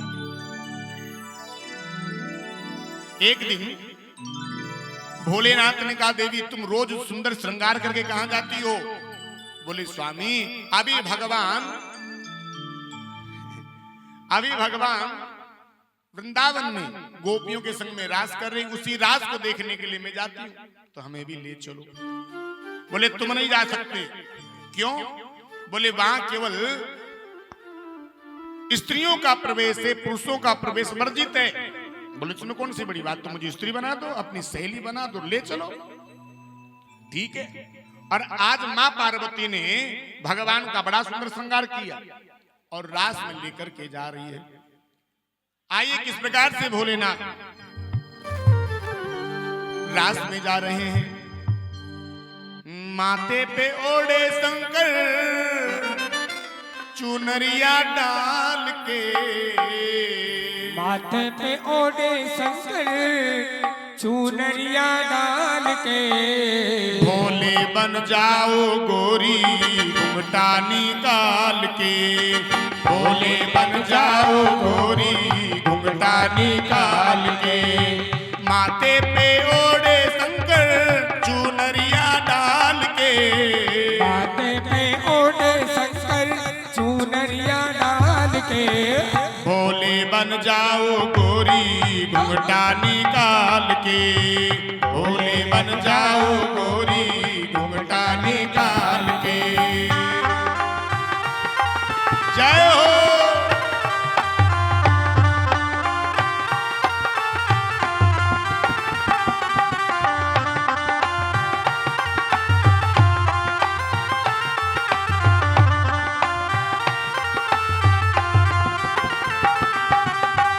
चलोगे कहाँ करोगे ये कंठी ये माला, हाँ ये कंठी ये माला।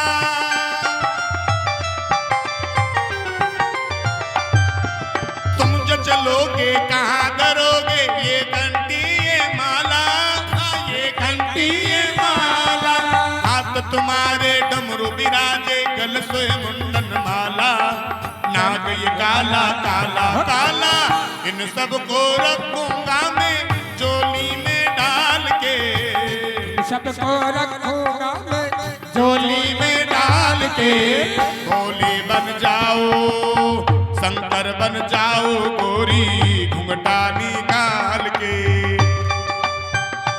हरि बोल। देखिए भैया, शंकर भगवान जब रास में गए तो गोपी बन करके गए और आप ऐसे बैठे हो हैं? जो भी भगवान शंकर के रास में प्रवेश करना चाहता हो गोपी बनकर के भाव से झूमते हुए ले चालो नी बोराना लारा मानी ले चालो नी बोराना लारा मन ले चालो ले चालो नी बोलाना लारा मानी ले चालो नी बोराना लारा मन ले चालो। हरि बोल।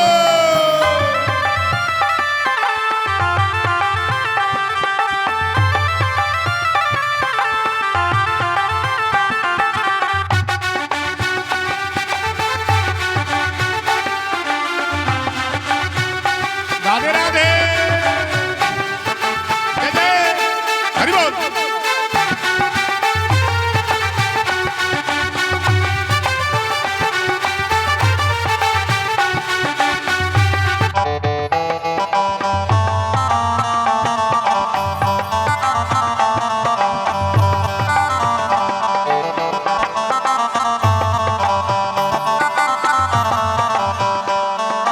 अब ये छुपेगा कहाँ छुपेगा ये गंगा का पानी ये गंगा का पानी।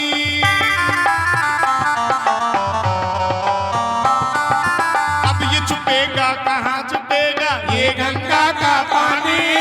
ये गंगा का पानी मर्दानी आवाज पिया तुम कैसे करोगे जनानी कैसे करोगे जनानी जनानी पकड़े न जाओ कहीं तुम मर्दानी चाल से।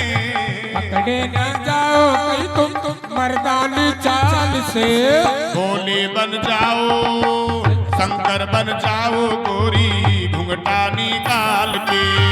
शंकर बन जाओ गोरी घुंघटा निकाल के।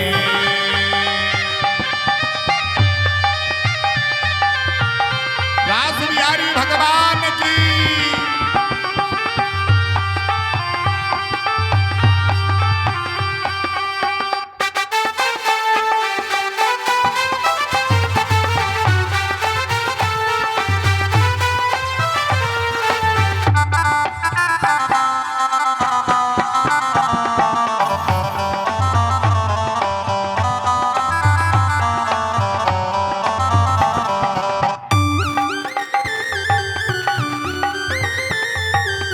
दिल ओ बोले भंडारी दिल ओ बोले भंडारी बन के ब्रिज की नारी। वृंदावन आ गए हैं वृंदावन आ गए हैं। एक दिन ओ बोले भंडारी बन के ब्रिज की नारी वृंदावन आ गए हैं। वृंदावन आ गए हैं।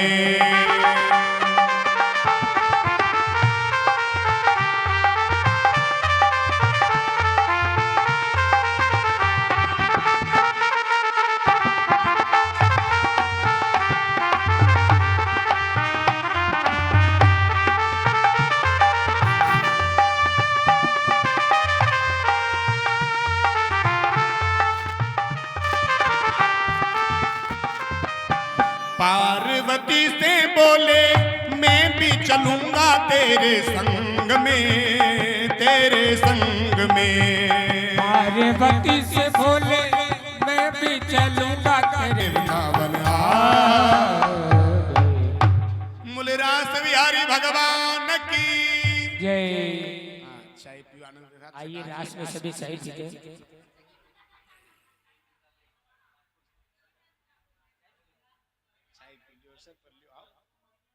चाय पियो चकाचक पानी पियो।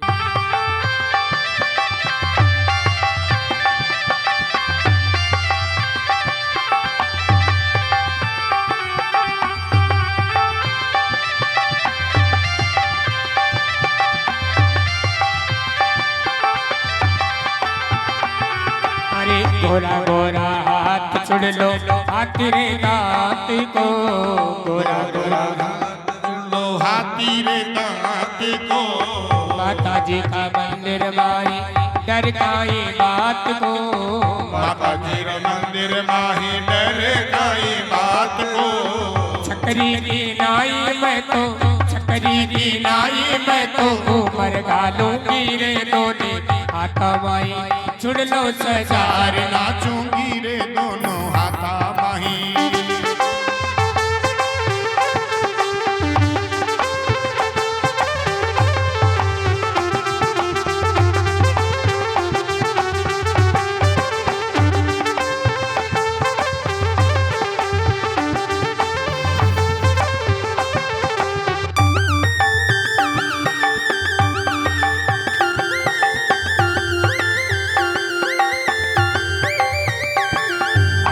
आड़ोसन भी नाचे मारी, आड़ोसन भी नाचे, आड़ोसन भी नाचे मारी, पाड़ोसन भी नाचे।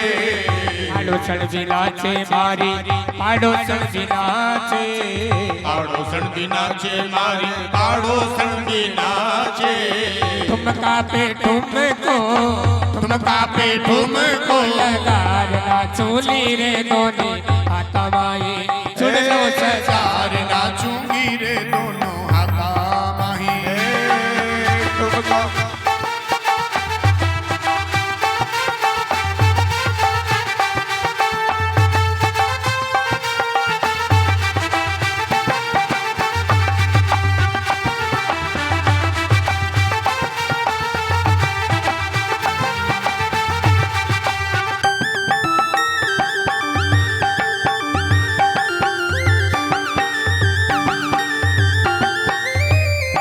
हो परकार नाचूली रे घूमर गाल नाचूली, बरतार नाचूंगी रे घूमर गाल नाचूंगी।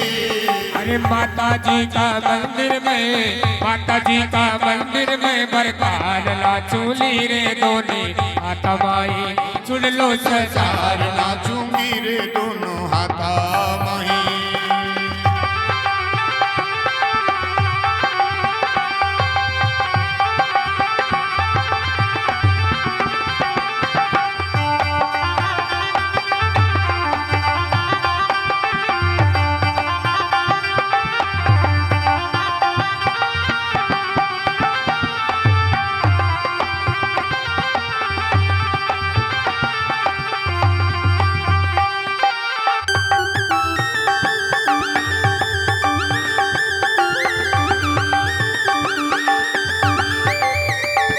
हो परकार नाचूली रे घूमर गाल नाचूली, बरतार नाचूंगी रे घूमर गाल नाचूंगी।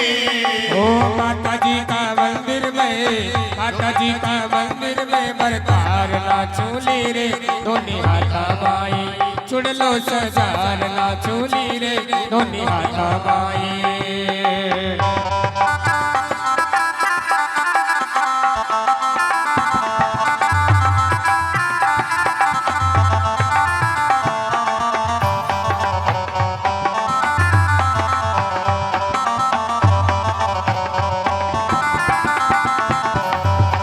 माता जी का मंदिर में, माता जी का मंदिर में बरतार नाचूली रे दोने हाथा माई चुड़ लो सजार नाचूली रे दोने हाथा माई। तो देवऋषि को चिंता हो गई। देवऋषि ने विचार किया, अरे ये तो अपनी रासलीलाओं को करने में मस्त हैं, आखिर इन्हें बताएगा कौन इनका प्राकट्य हुआ किस लिए है। लगता है मुझे ही कुछ करना पड़ेगा। हरि बोल।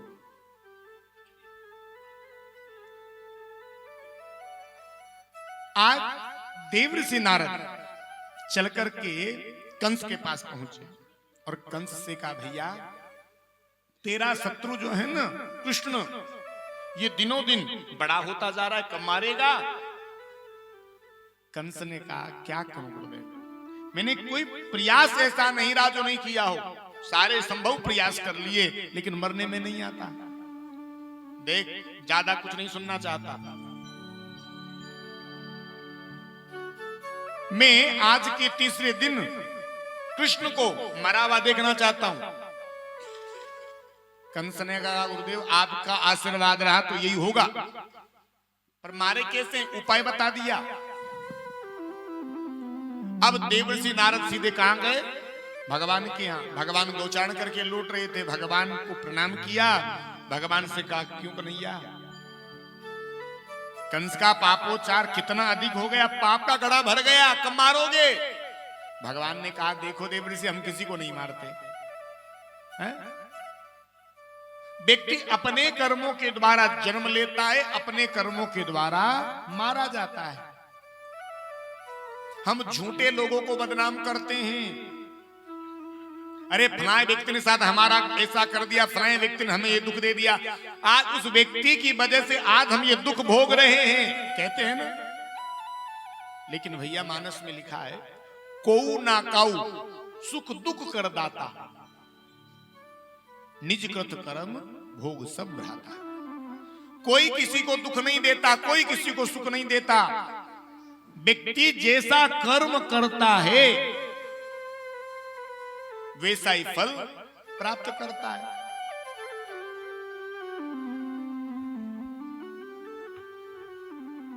जो जैसे कर रही सो तस फल चाखा, जैसा तुम करोगे, अरे भैया सीधी सी बात है, जो बोओगे वही तो काटोगे। अच्छा बोओगे अच्छा काटोगे, बुरा बोओगे बुरा काटोगे। मतलब यदि अच्छा करोगे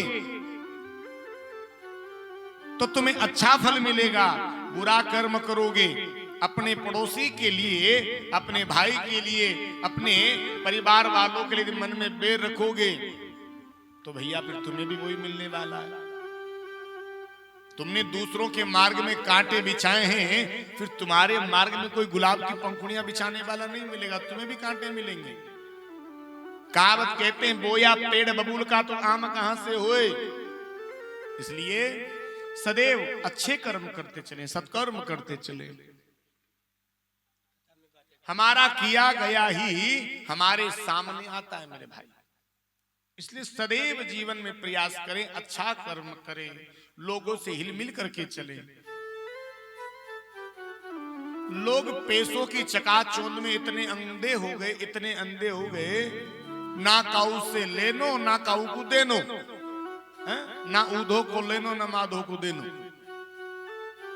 सब पैसा ही है। भैया सब कुछ पैसा नहीं है। हाँ ठीक है, कुछ हद तक पैसा है, लेकिन सब कुछ पैसा नहीं है। पैसे के चक्कर में देखो पति अलग काम करने जा रहा है, पत्नी अलग कमाने के लिए जा रही है, बच्चों के लिए समय नहीं है, बच्चों के लिए आया रख रखी है, बच्चों को आया पालती है।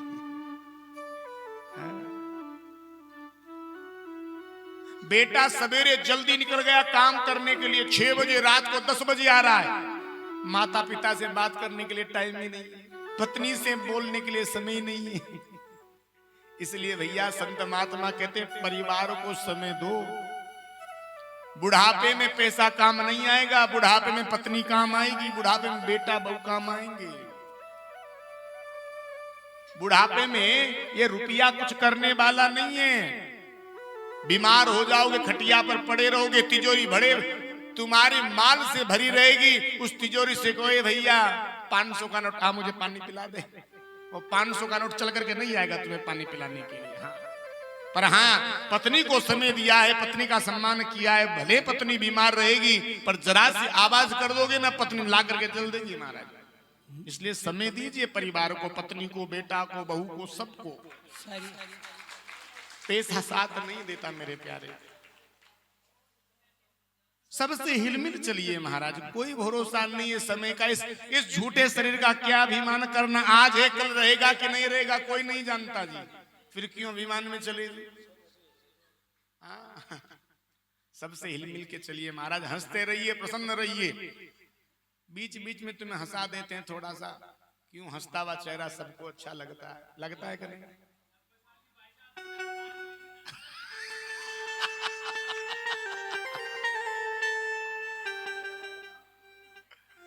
अरे मेरी माँ हंसते रही, हंसने के लिए कहा है, क्या दिक्कत है। अच्छा एक बात बताओ, अक्सर हम कथा में कहते हैं इस बात को,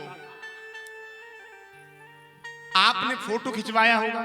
हाँ, फोटो वाले भैया हैं, देखो यहीं पे भी हैं फोटो वाले भैया। रोज खिंचवाते हैं, रोज खींचते हैं फोटो। हाँ, पूजन के समय भी खींचते हैं। पर एक बात बताएं, तुम कितनी बढ़िया अच्छी से अच्छी बनारसी साड़ी पहन करके आओ, बढ़िया खूब खजूर वाली चोटी लटका करके आओ, पर एक बात बताएं, ये खजूर वाली चोटी से फोटो बढ़िया नहीं आता।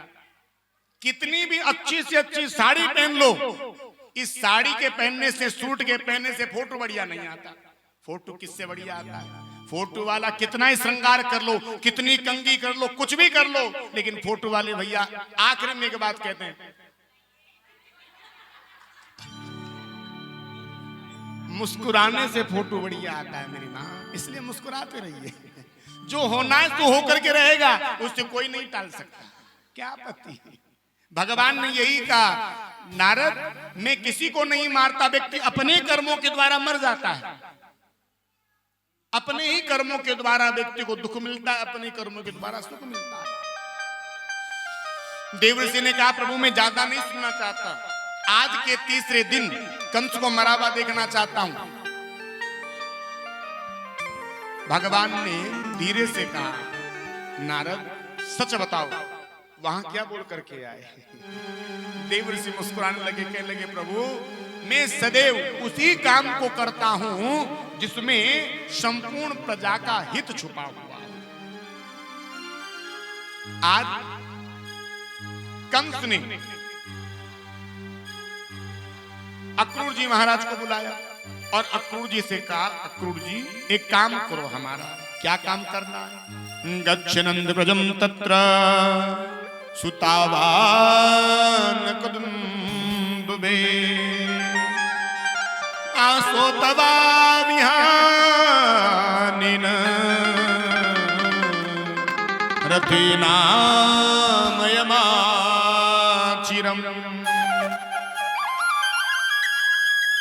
अक्रूर यहां से तुम ब्रज मंडल के लिए प्रस्थान करो।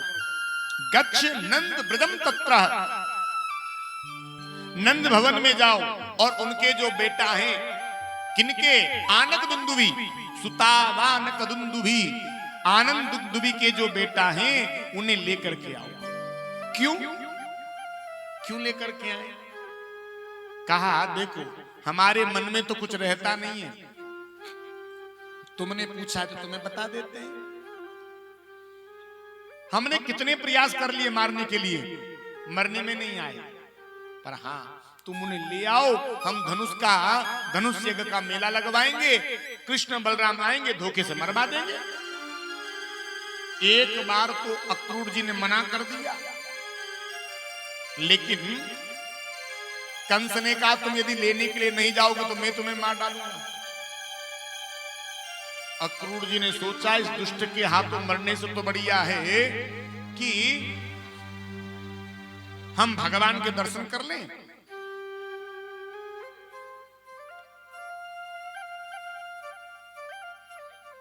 अब अक्रूर जी महाराज ने अपना रथ सजाया। सुखदेव भगवान ने कहा, अक्रूर जी महाराज को मथुरा से वृंदावन जाने में 3 प्रहर से अधिक समय लग गया महाराज। अब मथुरा से वृंदावन का रास्ता इतना दूर नहीं है महाराज, पैदल भी चल करके जाओ तो भी तुम्हें 10 घंटे नहीं लगेंगे। और अक्रूर जी जिस रथ पर बैठे थे इसमें घोड़े कैसे लगे थे? बोले जो पवन के वेग से, वायु के वेग से जो बात करते चलते ऐसे घोड़े लगे थे महाराज। तो इतना समय क्यों लगा?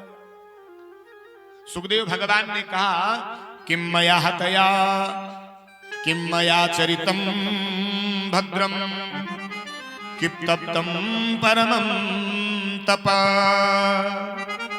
किम वापापिरते दत्त यदक्षा मध्य केशवम। अक्रूर जी के रथ में जो घोड़े लगे हैं ये अपनी मस्त चाल में चल रहे हैं। क्यों? हाँकने वाला ही उपस्थित नहीं है महाराज। अक्रूर जी बैठे जरूर हैं, लेकिन इनका मन यहां नहीं है। बड़े ध्यान से सुनना। अक्रूर जी कहां बैठे हैं? रथ पर। लेकिन मनीराम कहां है? मनीराम वृंदावन के चक्कर काट रहा है। मन से सोच रहे हैं मैं आज पहली बार कृष्ण से मिलूंगा, पता नहीं कृष्ण मुझे पहचानेगा कि नहीं पहचानेगा, आज दिन तक नहीं देखा। अच्छा पहचान जाएगा तो क्या कहेगा? इसी चिंता में अक्रूर जी महाराज लगे हुए हैं। इसीलिए अक्रूर जी महाराज को 10 घंटे का समय लग गया। और जब चल करके आए, भगवान गोचारण करके आए हैं। अब भगवान ब्रजमंडल को छोड़ करके जाएंगे मेरे प्यारे। जिस ब्रजमंडल में भगवान 11 वर्ष 56 दिन रहे, अब भगवान इन ब्रजवासियों को सदा सदा के लिए छोड़ करके जाने वाले हैं। भगवान आज जान गए कि आज वो दिन आ गया जब मुझे इन ब्रजवासियों से अलग होना है। जब बिटिया के विवाह की तारीख पड़ जाती है ना, उस दिन से माता पिता की आंखें नम रहती है, उस बिटिया की आंखें नम रहती है। अब 4 दिन हमारी बिटिया और रहेगी घर में। वो बिटिया सोचती है मैं 4 दिन अब और रहने वाली हूं।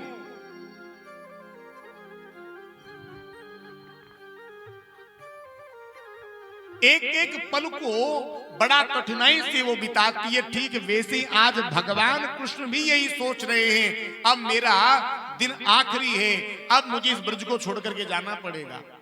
तो भगवान आए, गायों को बाड़े में किया, अक्रूर जी महाराज का दर्शन किया। दोनों भैया दौड़ करके आए, प्रणाम किया। काका जी सब प्रसन्नता से है। अक्रूर जी ने कहा लाला भैया, हम तुमको यह बात तो बताओ, उचित नहीं माने कि हम यहां कहीं क्यों आए हैं। हम ये तुम्हें बात बताना उचित नहीं समझते कि यहां क्यों आए हैं। कन्हैया ने कहा काका जी हमें सब पता है, पर हां एक बात का ध्यान रखना, गलती से भी यह बात को पतो मेरे इन ब्रजवासियों को ना चलना चाहिए। क्यों? यदि इनको ये पतो चल गयो ना कि कोई परदेसी हमारे लाला को लेबे के तई आयो है, तो ये ब्रजवासी मेरे बगैर एक पल नहीं रहेंगे। भगवान अक्रूर जी को महलों में लेकर के गए। नंदरानी ने भोग बनाए, दोनों ने साथ बैठ करके भोजन किया, दोनों बालकों ने भोजन किया। इधर दोनों बालक भोजन करके आंगन में खेल रहे थे। नंद बाबा ने अक्रूर जी से पूछा भैया आज अकारण कैसे कृपा कर दी?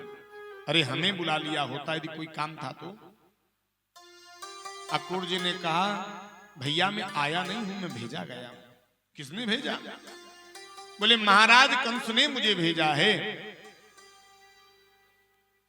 क्यों? बोले हम तुम्हारे कृष्ण और बलराम को लेने के लिए चल करके आए हैं। जैसे ही नंदरानी ने सुना कि कृष्ण और बलराम को कोई लेने के लिए आया है, आज यशोदा मूर्छित होकर गिर पड़ी धड़ाम से, चीख पड़ी,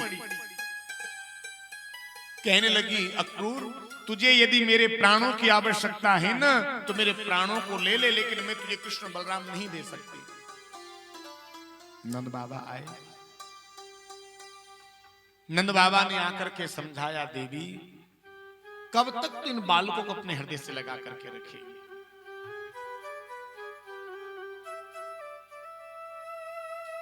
कब तक इन बालकों को तू अपने हृदय से लगा करके रखेगी। अब कृष्ण बलराम छोटे ना रहे, बड़े हैं गए। इतने में दोनों बालक आए मैया की गोदी में बैठे थोड़ी को पकड़ियो, कहने लगे मैया हमको जान दे ना तू, मैया हम कल जाएंगे परसों लौट करके आ जाएंगे। मैया कहने लगी लाला मैं यह बात को सोचूं ना, सोच करके मेरो हृदय पिघल जाए लाला, तू गैया चरा करके आवे नेक्स्ट लेट है जाए मेरो, कितनी बार मैं ऊपर जा करके देखूं, कितनी बार बाहर जा करके देखूं, कन्हैया नहीं आयो, कन्हैया नहीं आयो। और लाला तू 2 दिना के तय हमको छोड़ करके जाएगा, हम कैसे तेरे बगैर रह पाएंगे। रात्रि हो गई। जिस मां का बेटा अपनी मैया को हमेशा हमेशा के लिए छोड़ करके जाने वाला हो, क्या उस मां की आंखों में नींद आ सकती है? और जो बेटा अपनी मैया को हमेशा हमेशा के लिए छोड़ करके जाने वाला हो, क्या उस बालक की आंखों में नींद आ सकती है? भगवान पहले ही आकर के बिस्तर पर लेट गए, आंख बंद कर ली। मैया अपनी कार्य से निवृत्त होकर के आई, लाला को सोयो भयो देखियो। मैया ने आवाज लगाई, लाला आज बेटा जल्दी सो गए? अच्छा लोरी ना सुनिए को लाला। कन्हैया ने करवट बदल करके कही, मैया अब हम छोटे थोड़े ही, हम तो बड़े है गए, का पूरे जीवन तेरी गोदी में बैठ करके लोरी सुनते रहेंगे? मैया ने सोची बड़ो चंचल है, गैया चरावे के टाइम जावे बड़ो दूर दूर, थक गयो होएगो जाता है, सो कह रहे हो अच्छा सो जा। भगवान ने सोचा हम आज मिले, आज के बाद कब मिलेंगे कौन जाने। भगवान उठे, मैया के पास आकर के बैठ गए। मैया ना लोरी सुना ना। नहीं नहीं लाला सो जा। मैया ने लोरी सुनाई। भगवान ने धीरे धीरे सोने का अभिनय किया, धीरे धीरे अपने नेत्र पटलों को बंद किया। मैया को लगा कृष्ण सो गया। मध्य रात्रि में मैया उठी, एक तबारी में जाकर के बैठ गई। कन्हैया ने जब करवट बदली ना, अपने बगल में मैया को नहीं पाया, उठ गए। मैया कहीं दूर तो नहीं चली गई, मैया कुछ अनहोनी सी ना कर दे। आवाज लगा रहे, मैया ओ मैया। ढूंढते ढूंढते गए ना, एक तवारे में मैया ने दोनों घुटनों के बीच में अपने सिर को दे रखा है, रो रो करके अपनी आंखों को सुझ लिया है। भगवान गए, अपने नन्हे नन्हे हाथों से भगवान ने मैया के मुखमंडल को ऊपर किया। देखा महाराज नेत्रों के मारे मैया की आंखें सूज गई है, झरझर करके आंसू की धार बह रही है। मैया कहीं को रो रही है? लाला तू कल हैती हमको छोड़ करके चलो जावेगो। अरे लाला या बात को सोच करके हमको नींद नहीं आ रही, हम रोबो ना चाह रहे, पर बेटा क्या करे, हमारे आंखों से आंसू रुक ही ना रहे। अरे मैया तू कैसी बात तू करे, हम कल जाएंगे परसों लौट कर क्या जाएंगे वापस।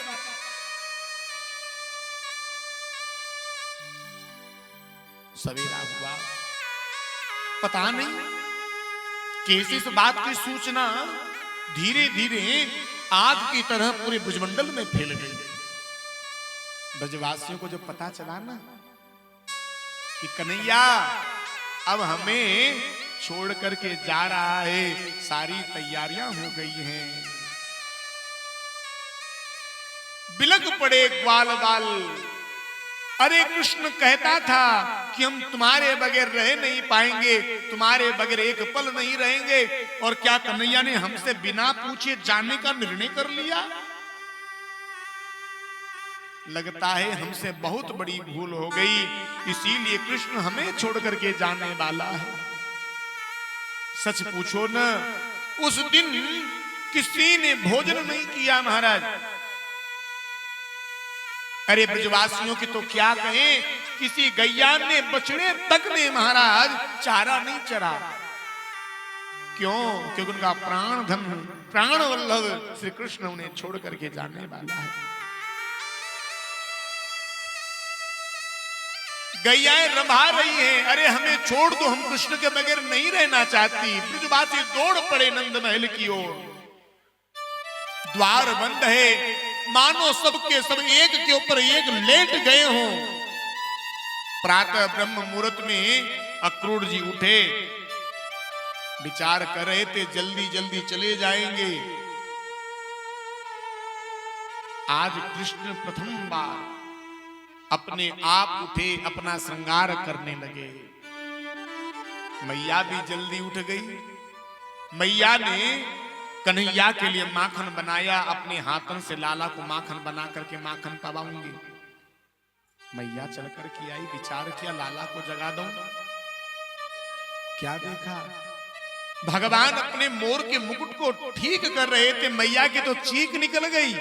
लाला, अरे आज जाते जाते भी आप बुढ़िया की अंतिम सेवा तूने छीन ली। नहीं नहीं मैया, देखना मैं कैसो लग रहे हो। आज मैया ने लाला के केसों को गुथा, माथे पर चंदन का टीका लगाया है, आंखन में काजल लगायो है, पर आज मैया के मुखमंडल पर वो प्रसन्नता नहीं है जो अन्य दिन लाला को सजाने में प्रसन्नता रहा करती थी। आज मैया अपने आंखों के आंसुओं को छिपा रही है, और आज मेरा प्राण वल्लभ श्री कृष्ण भी अपनी आंखों से आंसुओं को छिपा रहा है। जानते सब हैं कि अब कृष्ण जाने वाला है। आज मैया के हृदय में दुख है, आज मेरा बेटा मुझे छोड़ करके चला जाएगा। द्वार खोला ना, गोपी ग्वाल गैया बछड़े सब बिलक पड़े कृष्ण को देख करके। गोपियां कहने लगी, कृष्ण हमें छोड़ करके मत जाओ, हम तुम्हारे बगैर रह नहीं पाएंगे। भगवान ने कहा, गोपियों तुम समझने का प्रयास करो, जो मिला है ना उसका बिछड़ना तय है। अरे भला एक बात बताओ, क्या एक मां और एक बेटी पूरे जीवन एक साथ रह पाई है? क्या एक पिता और एक पुत्र पूरे जीवन एक साथ रह पाया है? गोपियों, जो मिला है ना इसका बिछड़ना तय है। कर्मन सो मिलबो भयो, कर्मों तो बिछड़ा। कर्मन सो मिलबो भयो, कर्मों तो बिछड़ा। बावर कर्म सवार ले, आंसू काहे बार।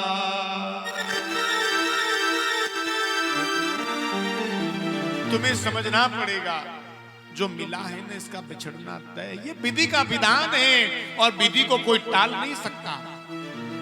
गोपियों ने कहा, अच्छा श्याम सुंदर जा रहे हो ना, अच्छा ठीक है चले जाओ, पर जाते जाते एक बात बता करके जाओ, कब आओगे?